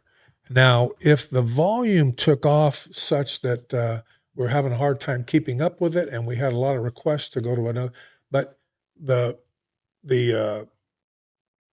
higher X hats, the more expensive hats, are predominantly going to be in traditional colors. Right. They're not going to be in something that is fashion, what I'll call fashion color. Fashion is fickle. Mm-hmm. And especially women's fashion, it's like a bottle rocket, goes straight up, comes straight back down on top of you when you're not looking. Yeah. So we want to stay with the timeless, classic colors. So it's just not cost effective to order these in higher X bodies. No. In order to, we have the highest body cost, so we spend more per body than anybody. Really? Yeah. So there's one outfit that buys a little bit more bodies than we do, but we spend more money because of the bodies that we do get. So, and that was Keith Maddox, who had the bodies blended. Mm-hmm. I'm not going to say anything bad about anybody's hat company. If you got a hat, you're good with me. I don't pick my friends by the hat they wear. I really don't. I mean, I've had good friends come to me and say, "Well, I'm not wearing your hat." I go, "Don't worry." At least you're wearing one, right? Yeah. When you know better, you'll do better. But don't worry about it. Not everybody can swing one of these. But jokingly, tongue in cheek. Right, I don't mean that in a bad way. So I don't mean that arrogantly. Let's put it that way. Well, we have a lot of viewers who say I don't have an American hat yet, but I'm saving up for it. Right. So I appreciate that. Or I just got my first American. All I could afford was a straw. Yeah. But I'm saving. I'm fine with that. Yeah. It's not for everybody. No. And some people wear. I got a buddy who wears a Stetson because his grandpa wore a Stetson. Sure, right? Absolutely. And that's I've been trying to tell him, but you can't. No. You can't argue with. No. Heritage and history. Yeah, Stetson's a great name, and there's nothing wrong with it. Yeah, Stan came from Stetson, right? So Yep. Pull there. Yeah, well, he retired. He said, I just got tired of people coming to me and handing me hats. Go, how come you can't make one like that? He said, I can, but I can't make that many. Right. And that's the problem. We can't. We don't make as many hats as they do. They make a lot more hats than we make. Yeah. And the market couldn't survive without them. I mean, I don't think you can go into any Western. I don't think you can call yourself a Western store if you don't have Stetson in there, right? Because it's there everywhere, and it's iconic, right? Yeah, it is. It's like Kleenex. It's Yeah. Exactly. Huh. So, what's next? Are there any new hats coming? Anything you can? I saw. Speaking of Stan, that he wrote there are some new grizzly colors coming. Yes. Can you talk about those? Well, we have a different supplier for some of those, and so we've had them get us some colors. And so, yes, we have some new colors coming. I don't really want to talk about them quite yet until we're got it fully fleshed out. Until we got to make them first and see what they look like and feel like, and make sure it's what we want. Okay. So they're still going through the quality test. When are we looking at maybe WESA time frame in Oh yeah. August? We'll see them. Yeah, for sure. Okay. And we have them now. We're just making sure that they're going to hold up. okay. All right. Interesting. So I can't wait to see those. Look at Connor's face. He's like, oh, interesting. He can't. Colorblind is not going to make much of a difference to me. Yeah. What color? What shade of dark is it? Yeah. What shade of gray are we looking at? Oh, that scared me. It's so loud. Gotcha. She's over there all quiet, and then all of a sudden, bam, hit you with it. Throw on some sound effects. Yeah. Usually it's Connor saying, I hate it here. There he is.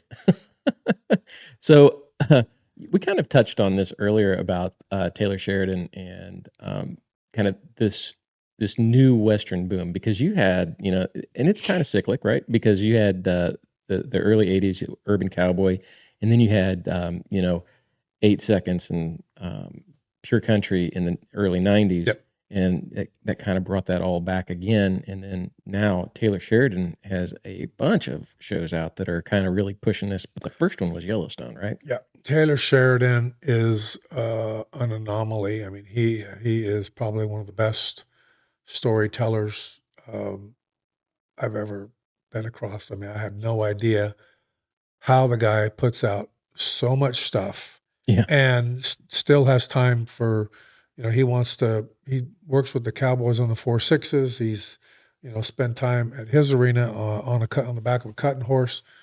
So he is the real deal.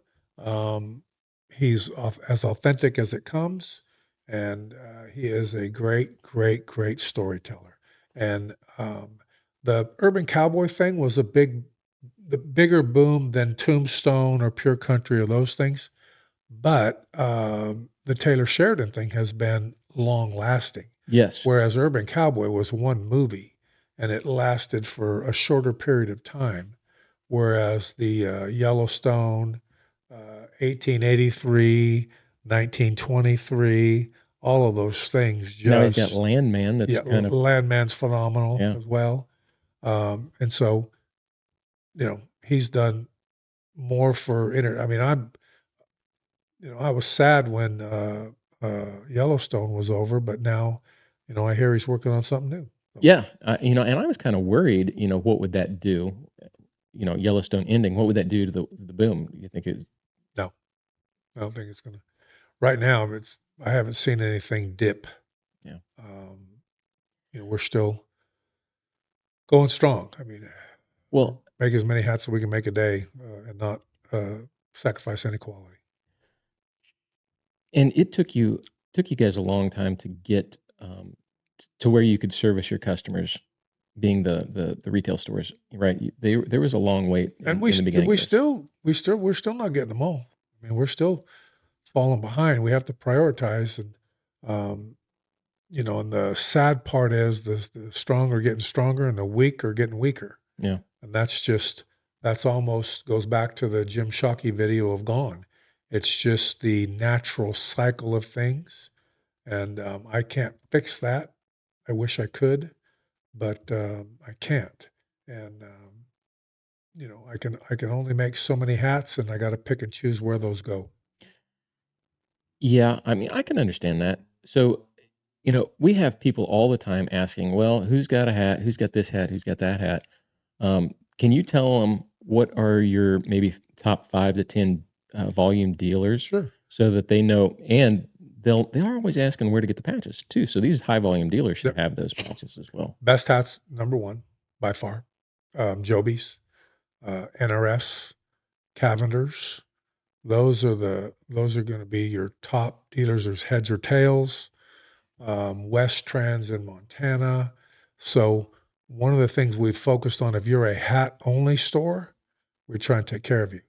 If you're hats and you've got 5 or 6 different other brands, then you're not a priority. You can't be a priority. We just can't keep you in hats. For instance, I had somebody that was upset with me at NFR a couple of years ago and said, "How come they have hats? I was working for Best Hat."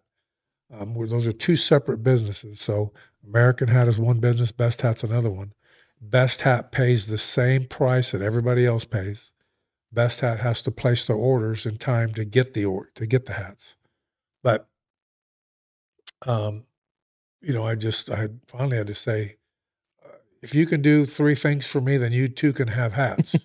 You got to be American only. That's what Best Hat is. You got to pay me every week. That's what Best Hat does. And you got to buy at least $5 million worth of hats. And then you too can have hats. But it's not because Susan owns American and owns Best. It's not that. If you were in my shoes, if Connor owned Best Hat, and they did the volume that they do, I would still be making sure that they had hats. Right. That store sells more cowboy hats than any store in the world. They, their volume is pretty high. And Joby does a high volume too. He does, yeah. Lorena, can you hit that monitor before it goes off, please? Yes. Thank you. Now, wait for that monitor to get fixed there. I can't do it. Okay. We'll do it live. Okay. We'll do it live. F*** it. Do it live. I'll write it and we'll do it live.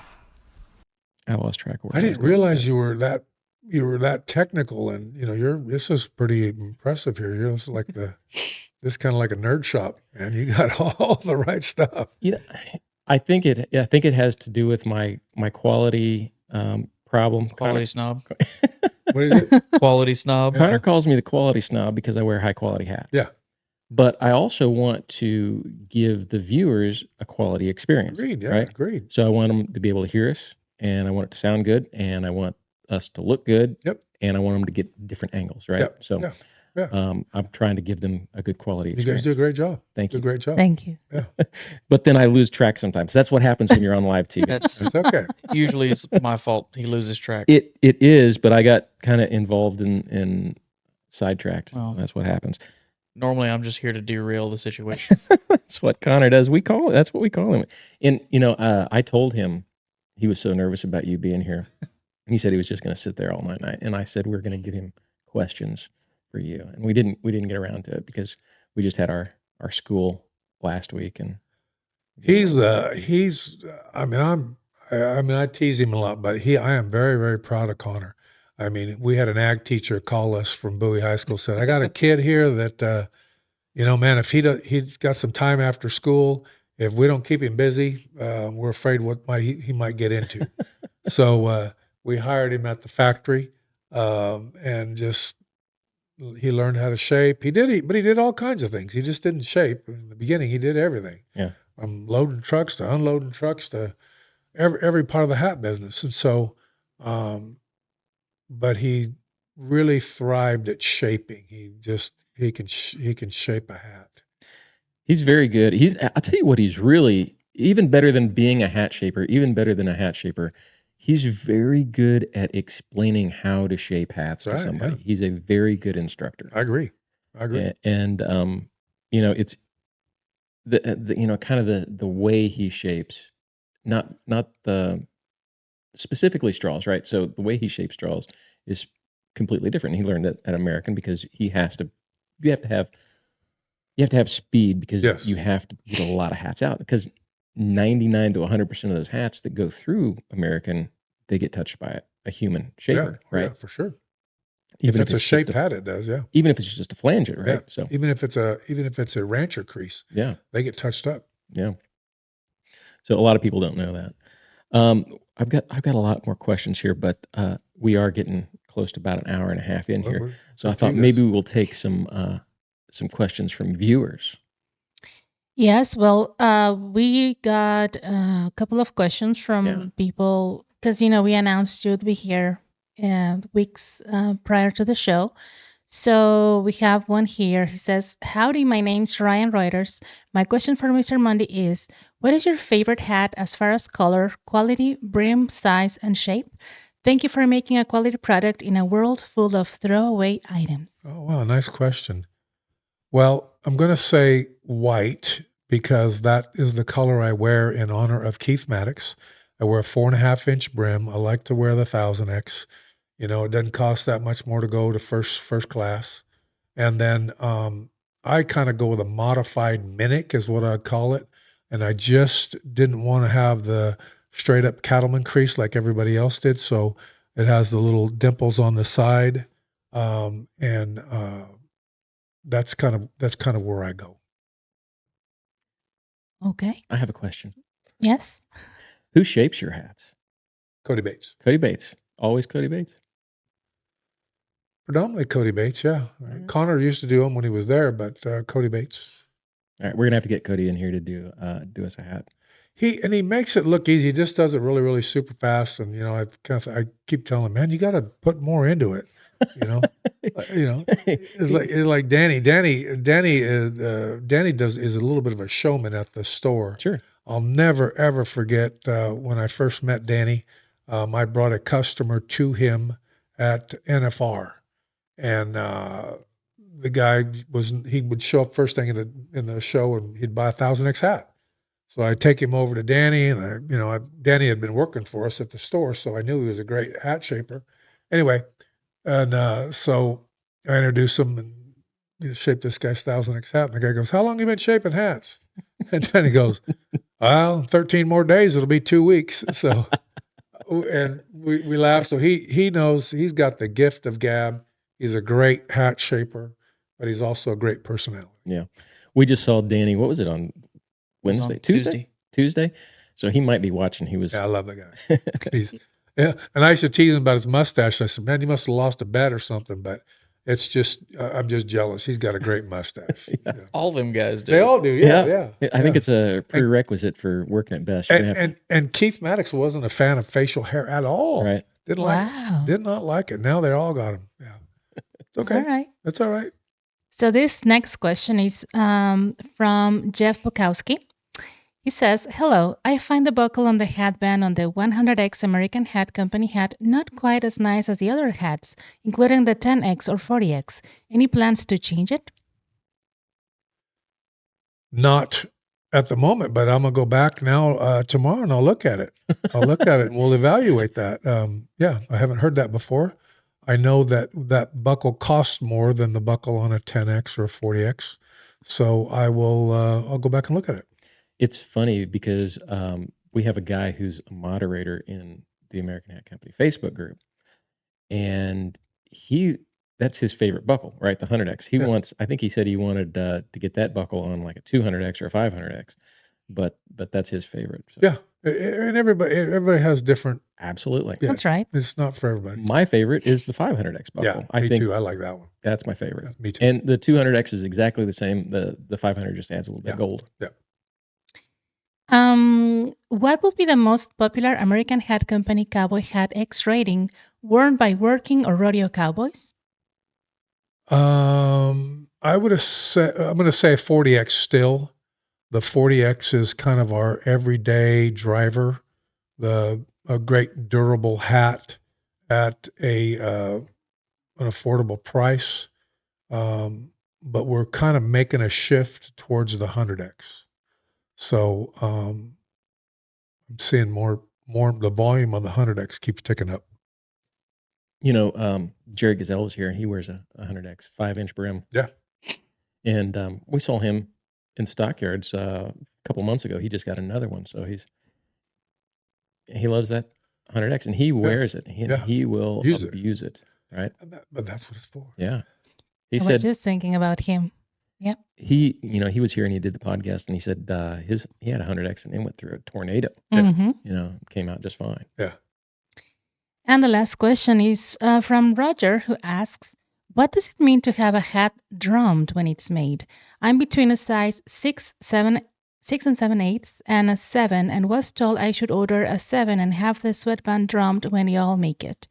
We took the factory tour last week and met so many wonderful folks. Thanks for offering that. That's where he heard it.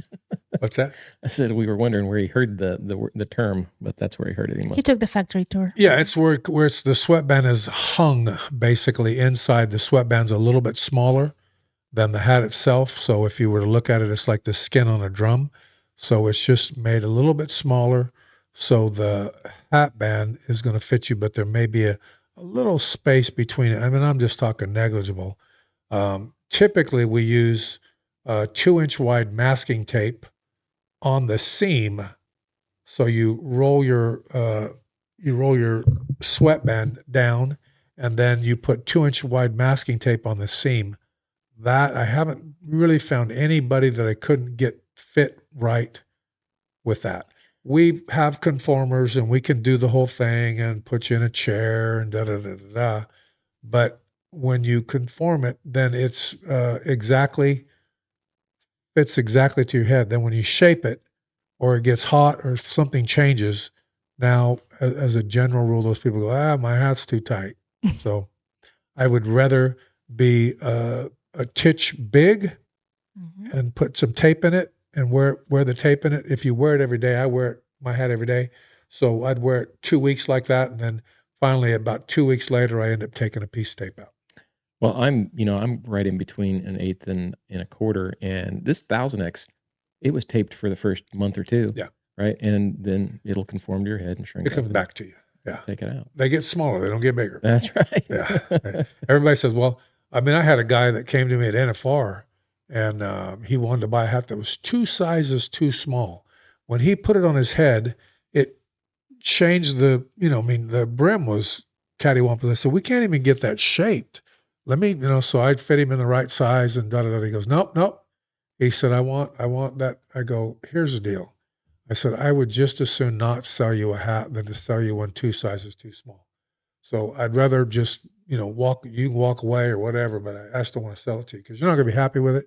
You're not going to be a good advertisement for me. Every time you take your hat off, you're going to have a big red mark on your forehead. Let's just agree to disagree and, you do what you want to do, but not in this hat. And the guy goes, no, I want an American hat. And I said, I'll tell you what, I'll make you a deal.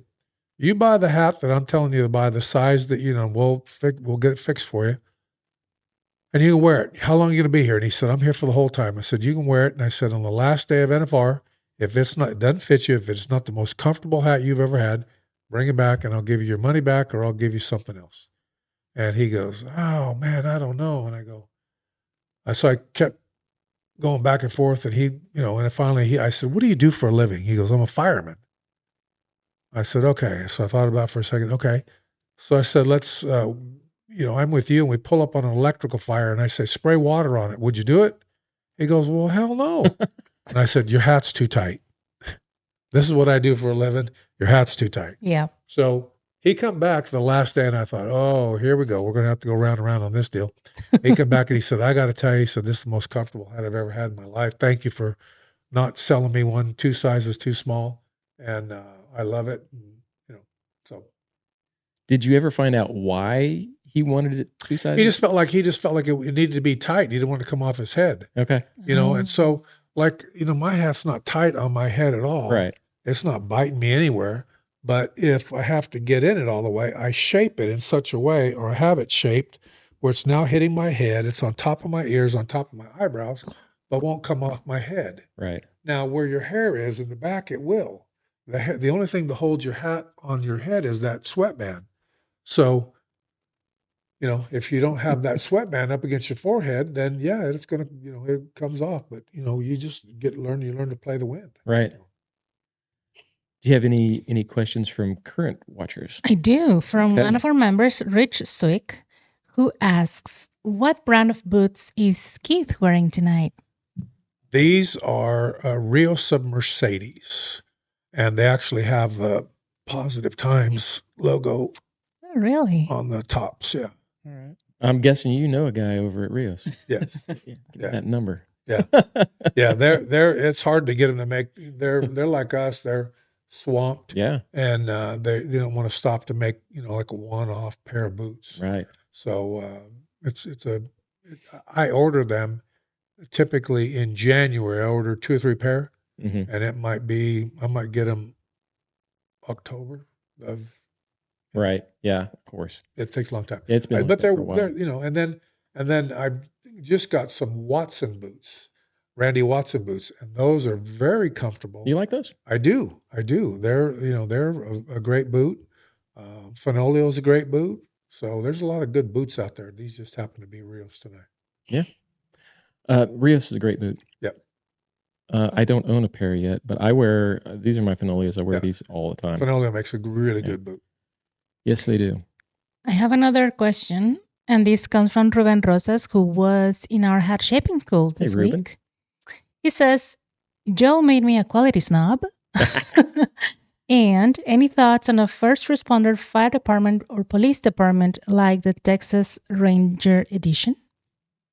Yes. My other hat that I had a choice of wearing tonight was a Texas Ranger edition hat that has a Texas Ranger buckle on it and all that. But those are gone now. Those were only made for the bicentennial year. And they went to a few dealers, but so that's that. And then on the law enforcement deal, if law enforcement, you can't just order them over the phone. But if law enforcement comes to the factory, we typically will figure out a way to fit them in a hat. So, all right. But you got to show up there. You can't just call it in. Okay. And Daniel Hernandez asks, will American Hat be opening any new retailers in the near future? No. We have 700 stores on a waiting list, and we can't get to them. So it's a challenge. We're going to, the big guys, like I said, the guys, Best Hat, Joby's, NRS, Cavenders, they're getting stronger and bigger. Cavenders is growing their business substantially with us. So those guys take up pretty much all of our production. The hat store in Houston. There's a lot of great dealers up there. Oh, Emilio's. Double R. A Double R. Yeah. That's a great now. So he's a hat only store. So we're going to make sure he gets hats. So, but again, if you're Joe's Hats, Hair Care, and Tire Products in Petaluma, California, you're probably not going to get hats. Probably not. Fortunately. And they want to know if every store that carries American hats have patches. They should. They can. They can order them from us, or they can call us and say, send me free patches. But not all of them go the extra mile and put them on. And so that also is a determining factor of, again, if we have a consistent place that doesn't order patches, doesn't put patches on, then you kind of fall lower on the chart of when you're going to get hats. Okay. R.J. Johnson asks, does the American size 7 felt fit the same as size 7 straw? Yes. Okay. Yep. Use the same hat blocks for both. So what Ruben meant was a special edition type. Like, he was looking for a fire department special edition. Yeah, we don't have a fire department special edition. I'm sorry. We're not against that. We did some hats for Folds of Honor. We have one over there. Yep, and I have one. I put the Folds of Honor flag on the back of my hat. Mm-hmm. But we don't have a fire department hat, and I don't have a police department specific hat. Although we do make hats for the Fort Worth Police Department. Several police. Sanger. There's a bunch of them. I can't even name them all. What does American Hat Company do that makes the long oval fit my head super great? Trying on an American Hat Company hat was the best experience I've had, says Juno. Well, that's good to hear. That's good to hear. I'm glad to hear that. And our hat blocks are specific to American hats. So if you were to buy somebody else's hat and think that you're going to be the same in our hat, they're different. And I often tell people, when you're fitting something on your head, there's very small tolerances. And I often say that, an eighth of an inch isn't a big deal till it's on the edge of your hat, at the end of your nose. Then it starts to add up really quick. Yes, I've heard you say that before. It's pretty funny. Yeah. You've got a lot of great stories and a lot of cool sayings. It just comes with the territory, I guess. Do you wear felt year-round? Yes. So if I were to go out somewhere at night, I would definitely wear a felt hat. If I'm wearing a sport coat, I would definitely wear a felt hat. I will never wear a sport coat and a straw hat. That is a faux pas for me that I can't bring myself to do it. Di asks, hello, Mr. Mundee. How do I know when it's time to toss a straw hat and get a new one? Well, it's personal preference. When it starts to get soft or when it starts to smell because you've been sweating in it. We do have a story of a couple that he had a palm leaf hat, and that's the reason we don't do palm, is they're hot, they're heavy, and they smell really bad. But he come home and I was having supper with his wife, and she said, honey, you're going to have to check underneath the cabinet here because something's got in there and died. And they pulled everything out and looked at it and couldn't find it and whatever. And next day he goes to work and she says, well, we must have found it because it don't smell now. It's pretty good now. Well, he come home that next night and she goes, oh, there it is again. I don't know what that is. Well, they traced it back to his hat. Wow. So, after you've sweated in the hat, especially if it's got a Drylex hat band in it, there's a time to say goodbye to an old friend. So you got to make that call, not me. Emilio Segura asks, what are your thoughts on the 20X Belgian belly? It's a cool hat. I mean, it's a unique color. It's a cool hat. It's not something that I particularly would wear just because I'm not very fashion forward. But I often tell people it's a cool hat because you don't have to comb your hair. You just got to comb your hat. Just wake up in the morning, put that thing on, and off you go. We're not going to see you in a tall crown. No, probably not. Grizzly. Probably not. No, probably not. Short brim. No. What do you call this, Connor? Yeah. Cali boy style. Yeah. Cali boy and Brisbee style. Yeah. Yeah. How about old Dale? He wears those. That guy is a phenomenon. Yeah. But what ended up happening? He came to the factory and I had a bunch of old bodies that we didn't have a home for, and I said, hey, Dale, what about wearing one of these? And he's like, I don't think so. I don't. And anyway, we started doing them. We posted them on we made him like 4 styles, and he put them on his website. And I was in California on the Rancheros ride, and I get a call, and one of the gals at the office said, we got a problem. I said, what's up? She said, Dale Brisbee just opened up his website and sold like 643 hats. I said, whoa, okay. And she said, we didn't even have them out of containers yet. And I said, well, that's what we do. We make hats for a living, so it's not a problem. That's a good thing.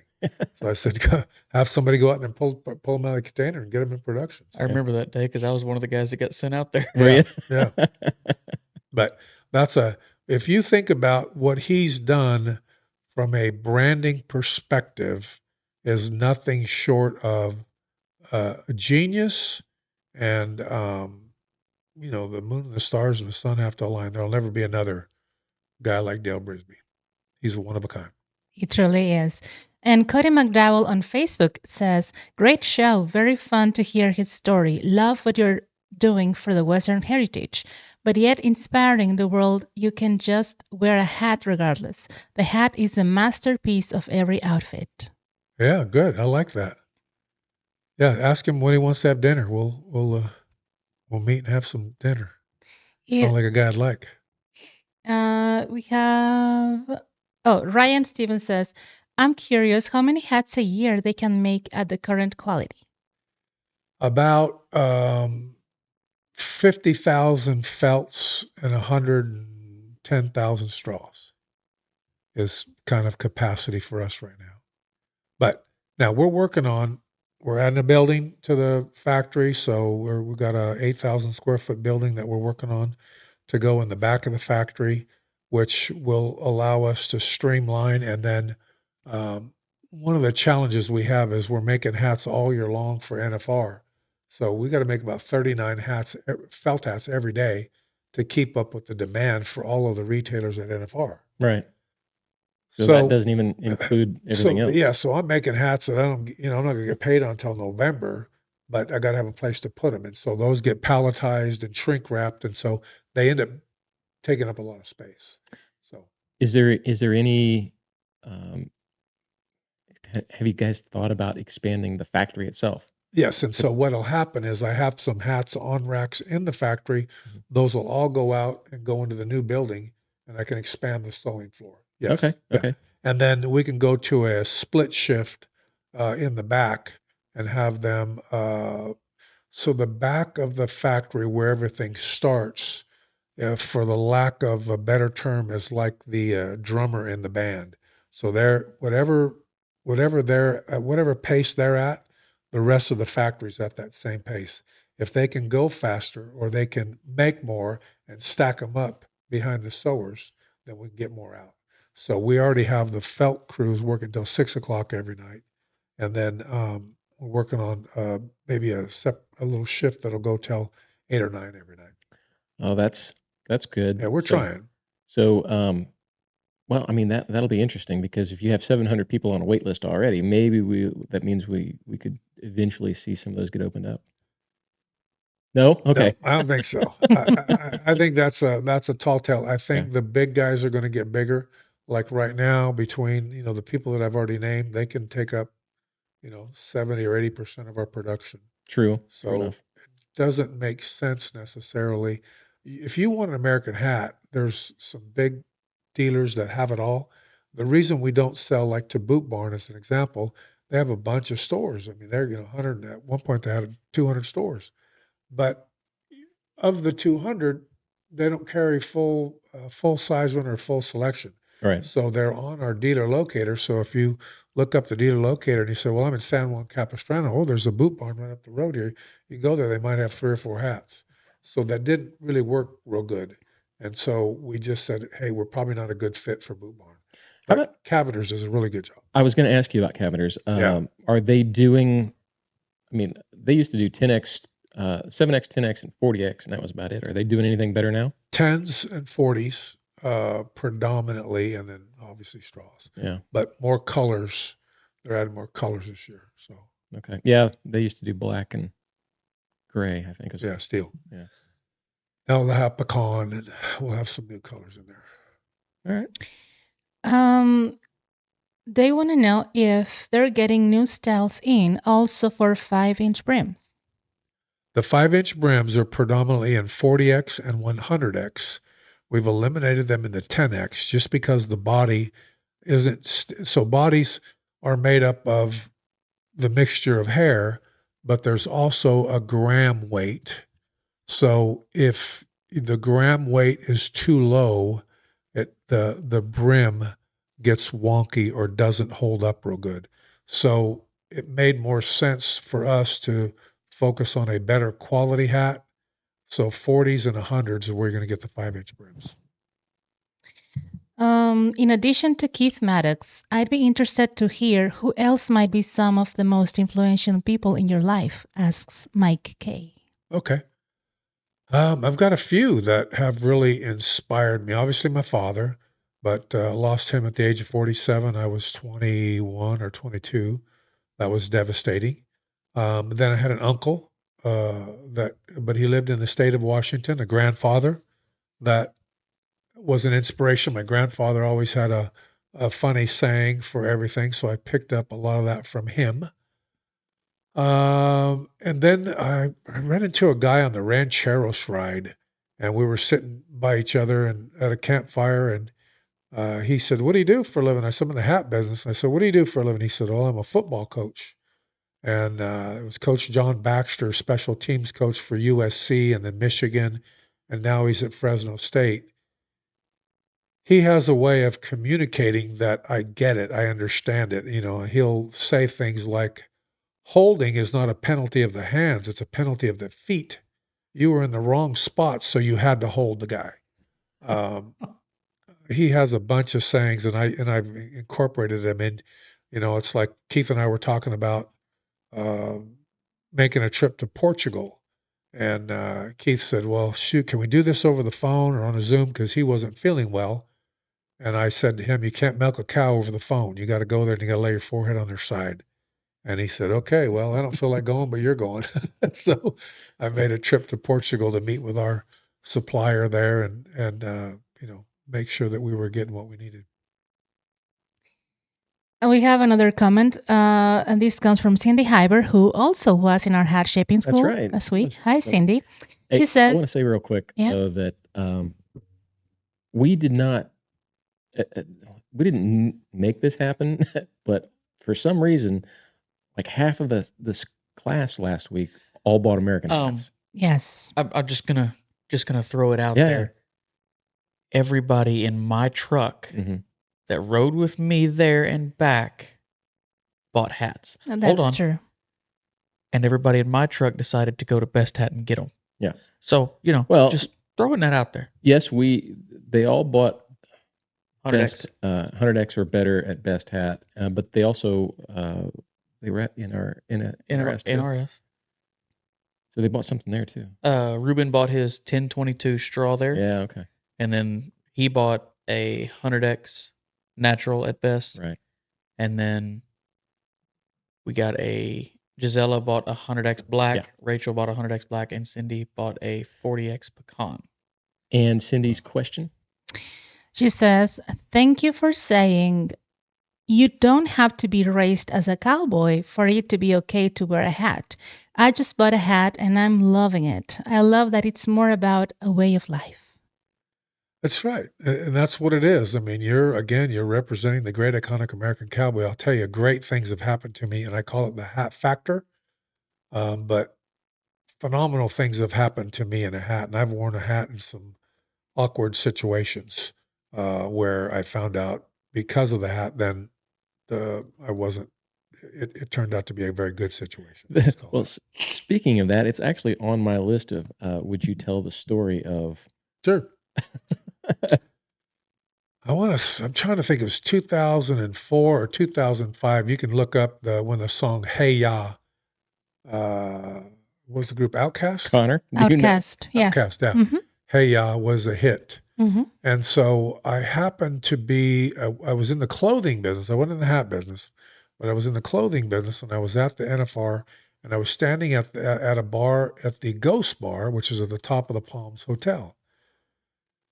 And a guy comes stand next to me, and he was a little bit shorter than me, but he was about 375 pounds, and he was a black guy. He was a cool guy, and he goes, "Hey, man, what's up with the hat?"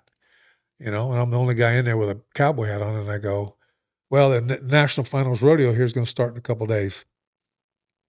So he says, "Is that where they ride the cows?" And I go, "Yeah, that's kind of what we do." And I go, "What's your name?" And he goes, "My name's Kevin Black, and but the brothers call me Black Gold." And I go, "Oh, check it out." And at the time, I'm wearing a black gold hat, so I take my hat off, and the label on my hat says Black Gold. So he wants to try the hat on, and it didn't fit him, but he's checking in the mirror behind the bar, and he goes, "Can I go show my friends the hat?" And I go, "Yeah, go ahead." Off he goes with my hat. And so I'm standing at the Ghost Bar or at the bar at the Ghost Bar with hat hair. And he's off visiting with a group of guys. And anyways, it wasn't long before he's like, "Hey, man, come here. So I go over there. And the first guy that he introduced me to, his name was Monty. The second guy was Malik, and the third guy was Dre, Dr. Dre, but I didn't know who Dr. Dre was. Wow. But they had to teach me the handshake because I go, "I only know that one. I don't know the bump and all this stuff." So they teach me the handshake. So at that point, I want to do the bump and handshake with everybody that, comes in there. And anyway, so Black Gold says, "You're going to drink with me all night long because I know you cowboys can drink, and you're drinking with me."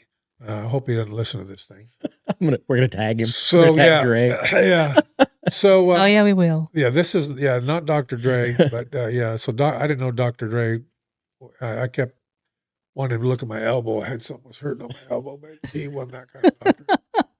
But Black Gold wanted me to drink with him all night long, and so the long and short of that is, I told the waitress, I said, "No more Crown Royal." I had 2 of them.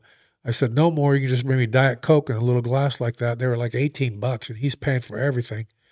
Well, the long and short of it, he's drinking a Cadillac margarita with no salt, and I just started teasing him, and just razzing him about, hey, we're going to drink, or what are we going to do? We come here to get a haircut, or we're going to drink? What are we going to do? And so all the guys around him just kept busting his chops about that. And anyway, the long and short of it, I called my wife because I was invited me to come back to a party for the American Music Awards. He had the whole Ghost Bar that booked for the next night.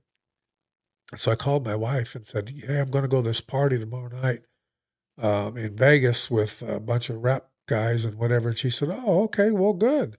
That sounded like you had a good time." I said, "Yeah, it was crazy." And she said, "Well, just do what you tell your daughters to do." And I'm like, "Oh man, that's dirty pool." So anyway, it just was a crazy night, but it was all because of the hat and something you didn't expect. I can't tell the whole story because there's some stuff in there that gets a little inappropriate. Okay. It's funny. I just remembered something that is on the wall of the office of the factory in Bowie, where Keith Maddox tells the story of how he got a better hotel room because of his hat. That's right. Yeah. So he was checking into the Marriott Marquis in New York City. He had a sport coat on, and the guy looked up and he goes, "Man, that's a beautiful hat you got on." He said, "Oh, yeah, thank you." He said, "I own American Hat Company." And the guy typing a little bit longer, and he said, "Mr. Maddox, would you like an upgrade?" He says, "That'd be great." The guy types a little bit longer and looks up at Keith and says, "Okay, I got you all set." He says, "You'll be calling me in about 20 minutes with a thank you."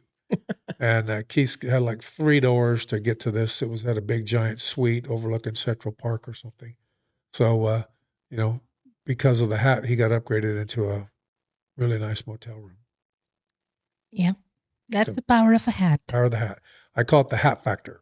Oh, so I like that. I wear the hat wherever I go. It doesn't matter. I've wore the hat to Brazil, in Europe, everywhere I go, wear the hat. And invariably, somebody will either compliment you on the hat or, but you got to look approachable and you got to smile at people. You can't be mean mugging them, while you're wearing a hat. So that's not a good look. So smile in your hat. Yeah. It's a great conversation starter. Yeah. Really. Yeah. All right. So we've been going about 2 hours now, and I don't want to keep you too long. We've already kept a little longer than we said we were going to go, but maybe do 1 or 2 more questions. They did ask about the X in straws. What does that mean? We got rid of X's. We don't put X's in straws just because it was such a confusing thing. And we had stars in them for a little while. We took the stars out, didn't mean anything. So now we just have positive times. So. Okay. They also wanted to know if they could buy the T-shirts that employees wear at the factory. So they always ask about that. Yeah, we don't. The positive times is a thought process. It's a state of mind. It's not something we're trying to monetize or to sell. So we don't sell anything that's positive times on other than the patch. And this was actually... We don't sell the patches, by the way. This was in my notes to ask you because everybody, they all want either a ball cap with American Honor, or a T-shirt with American Honor, or, anytime they see like this, where can I get that? Where can I get that? And I have to tell them, look, American doesn't do any merchandise at all. They just sell hats. And, you say, we're a hat company. We just want to do one thing and one thing really good. We're not here to make, it's like In-N-Out Burger. I mean, they make hamburgers, fries, and milkshakes. And if you want a breakfast burrito, you don't go there. That's right. I actually got in trouble for that, for the merchandise thing. Because it was, I don't know, not long after I started at the factory. It was cold, and, well, Mom does embroidery, and at that point she had started doing y'all's shirts. Yep. And I was like, will you just make me a beanie and just put the A on it? The font and everything, just the A. I was like, I don't need the whole thing on there, but just the A. And I wore it up there one day. This was the day before I was wearing a hat every day. And one of the managers came out, saw it, and said, "Take it off." Like, but They didn't Why? say it like that. They Well, said, hey, they said it kindly. they said, but hey, Snoop Dogg, can you take off your beanie? it was like, you got to take that off. I was like, why? They go, you don't want to let, because Keith Maddox is coming today, and do not let him see you wearing that beanie. Why? You don't think he'll like it? I know he won't like it. We don't make beanies. We make cowboy hats. Like, okay.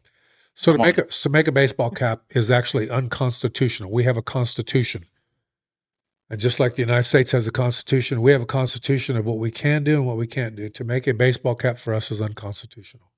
We just can't do it. We're not going to do it. I've had people make me samples and send me stuff, but we're not going. We sell cowboy hats. Invariably, what will happen is then we'll get somebody going, hey, I don't have your hat, but I got this ball. We don't sell ball caps. Anybody in the world has permission to wear a ball cap. We're trying to further the Western lifestyle and the cowboy. I mean, Carl Stressman is a good friend of ours, and he'll tell you the story about going to rope at Jim Shoulders' place, and he didn't feel like he deserved to wear a cowboy hat in front of Jim Shoulders, believe it or not. And he showed up the rope at Jim Shoulders' place, and he came in a baseball cap, and Jim Shoulders says, we're not throwing a ball here. He says, we're going to go rope. We'll get you a cowboy hat on. And so Carl had one in his truck, put it on. He said, I've never looked back since then. So I'll wear a ball cap if I'm playing golf or if I don't play golf anymore, but if I'm, let's say, maybe even mowing the yard or on the tractor and I want to put a set of headphones on or something, I'll wear a ball cap. I don't have anything against ball caps, but it's just not our thing. It's not what we do. That's right. Last one. Okay, Pick a good let me one. see. Well, I just want to say in general, they are very delighted with your visit to the studio. They are really asking lots of questions, and we have, they're very interested in what American Hat Company does and what you do, of course. Is it true that American Hat Company made a hat for President Trump? Yes. A couple times, right? Yes. So the first time he was elected, we got a call to make him a hat. And then this last time, Sid Miller called and said, hey, I want to make a hat for Donald Trump as a gift from him and the citizens of the state of Texas. So we made him 2 hats. And Travis Williamson says, Mr. Mundee, appreciate your giving and service to historical aviation. Very important to Fort Worth. Thank you. Very welcome. Yes. And maybe we close with this one. Okay. What is Mr. Mundee's favorite drink? Uh-oh. What is my favorite drink? Yes, sir. Oh, well, I'm not really... I used to drink Pendleton and Coke, Pendleton on the rocks, something like that. But I don't really drink anymore. I mean, I'm not against it, and I'm not saying that, in a certain situation I wouldn't have a drink. But with a lot of kids, we do a lot of kid stuff. I just kind of got to the point where I just said, is it really that important to me to have a drink? No, not really. So I'll drink a Coke Zero every now and then. I really like Dr. Pepper. That would be my first choice, but it's not good for me. I drink a lot of water, to be honest. Yeah, water. That's good. Good water, yeah. Have your bottle there next to you right now. Yeah. You can see it. So I got the big jug. Goes with me everywhere. That's great. Well, thank you so much for taking the time to do this podcast with Cowboy Cartel. It's fantastic, says Justin Kepard. And that's it. Okay. Yeah. Well, that's really a tribute to you guys. I mean, you guys are doing a great job. I just kind of wanted to come and clear some things up and make sure that, I contributed a little bit to this because you guys are, talking about the history of the hat, the makeup of the hat. And again, I don't want to say anything. I would never say anything bad about anybody's hat. Matter of fact, my friend Coach Baxter, when we were in that ride, he hands me his hat and says, tell me what you think about my hat. And I had to go, oh, nice buckle. Nice buckle set, and he goes, no, what about the hat? I go, I love that buckle set. And finally he goes, well, tell me about your hat. So I tell him all about my hat, and he goes, give me my hat back. He said, I'll never wear that hat again. And so he's been a hat fan, and he's a great friend. And he's the guy actually that I called when I had to do a eulogy at Keith Maddox's funeral. I said, Coach, I need some help, and so he's the one that gave me the great advice of your job is to stand there and deliver and to tell the people what Keith was all about. And you can't go up there and cry. If you do, you're failing him. You got to tell the people in the audience what he was about, give them a flavor of who he was, and save the deep water for the end. He said that way, if you start to drown, you can get to the shore. So that's the kind of stuff Coach Baxter, when he talks like that, I get it. I understand it. So I saved the sentimental, the heartfelt stuff for the very end so that I could get to the shore real quick. So that's pretty cool. Yeah. Now I'm at a loss because I'm listening to you. This happens every time we go to have a meeting with you in the office, and we sit there for a couple hours and we can just talk, and you have some of the best stories, and we really appreciate you coming and sharing some of them with us. I'll tell you what, I didn't get through half of these cards. We could have gone another 2 hours, but yeah, we don't want to do that. Everybody will be asleep. We're gonna have to do another one. I'll come back. All right. Come back. If everybody likes it, I'll come back. I I think just they- didn't want to. yes. Absolutely. I didn't want to. And maybe we'll get Connor loosened up, and Don't bet on He it. was doing pretty good there at the end. Connor's a great success story. I think the world of Connor. Yeah, we do too. We think he's pretty good. Yes. I have my moments. All right, we'll He had a birth defect when he was born. You knew that, right? Uh-oh. Did you know? Uh-oh. You didn't know that? Which one? which one? There's a few. Yeah, I can't tell that. I guess I can tell it on. He had no eyelids. Uh-huh. Did you know that? No eyelids. No eyelid. Yeah. Where'd they come And so, so when they did the circumcision, they used the skin there for his eyelids. So just look at him really close. He'll look at you, look cockeyed from time and again. from? Oh, Connor. Let me like this. Yeah, like that. Wait. Yeah. Oh, we don't have the camera zoomed in, but I know somebody's watching. Yeah. Okay, let's We'll get- see. We'll get that fourth camera fixed for when you We'll come. get the zoom in. Yeah. Sorry about that. They are saying yes, please come back. Okay. All right, we'll come back and we'll do Mhm. another podcast. Part 2. Part 2, absolutely. Keith, we want to, thank you for coming out and spending the time with us and talk to these guys and share your story with us. And there's a lot more, like I said, to be said, and some great stories that you guys didn't get to hear, but you will soon. Well, thank you guys for having me. I Absolutely. appreciate it. Thanks for what you're doing. Guys, if you are not following American Hat on social media, go do it. And if you're not a member of the American Hat Company Facebook group, the enthusiast group, come check us out on Facebook. There's a link in the description below. We'd love to have you, and we talk American hats all the time. So until next time, thanks for being here, and we'll catch you soon. Something like that. I don't know. Connor, you do your thing. Say goodbye, Connor. Goodbye, Connor. We'll see y'all next week. Thanks for watching. Thanks, guys.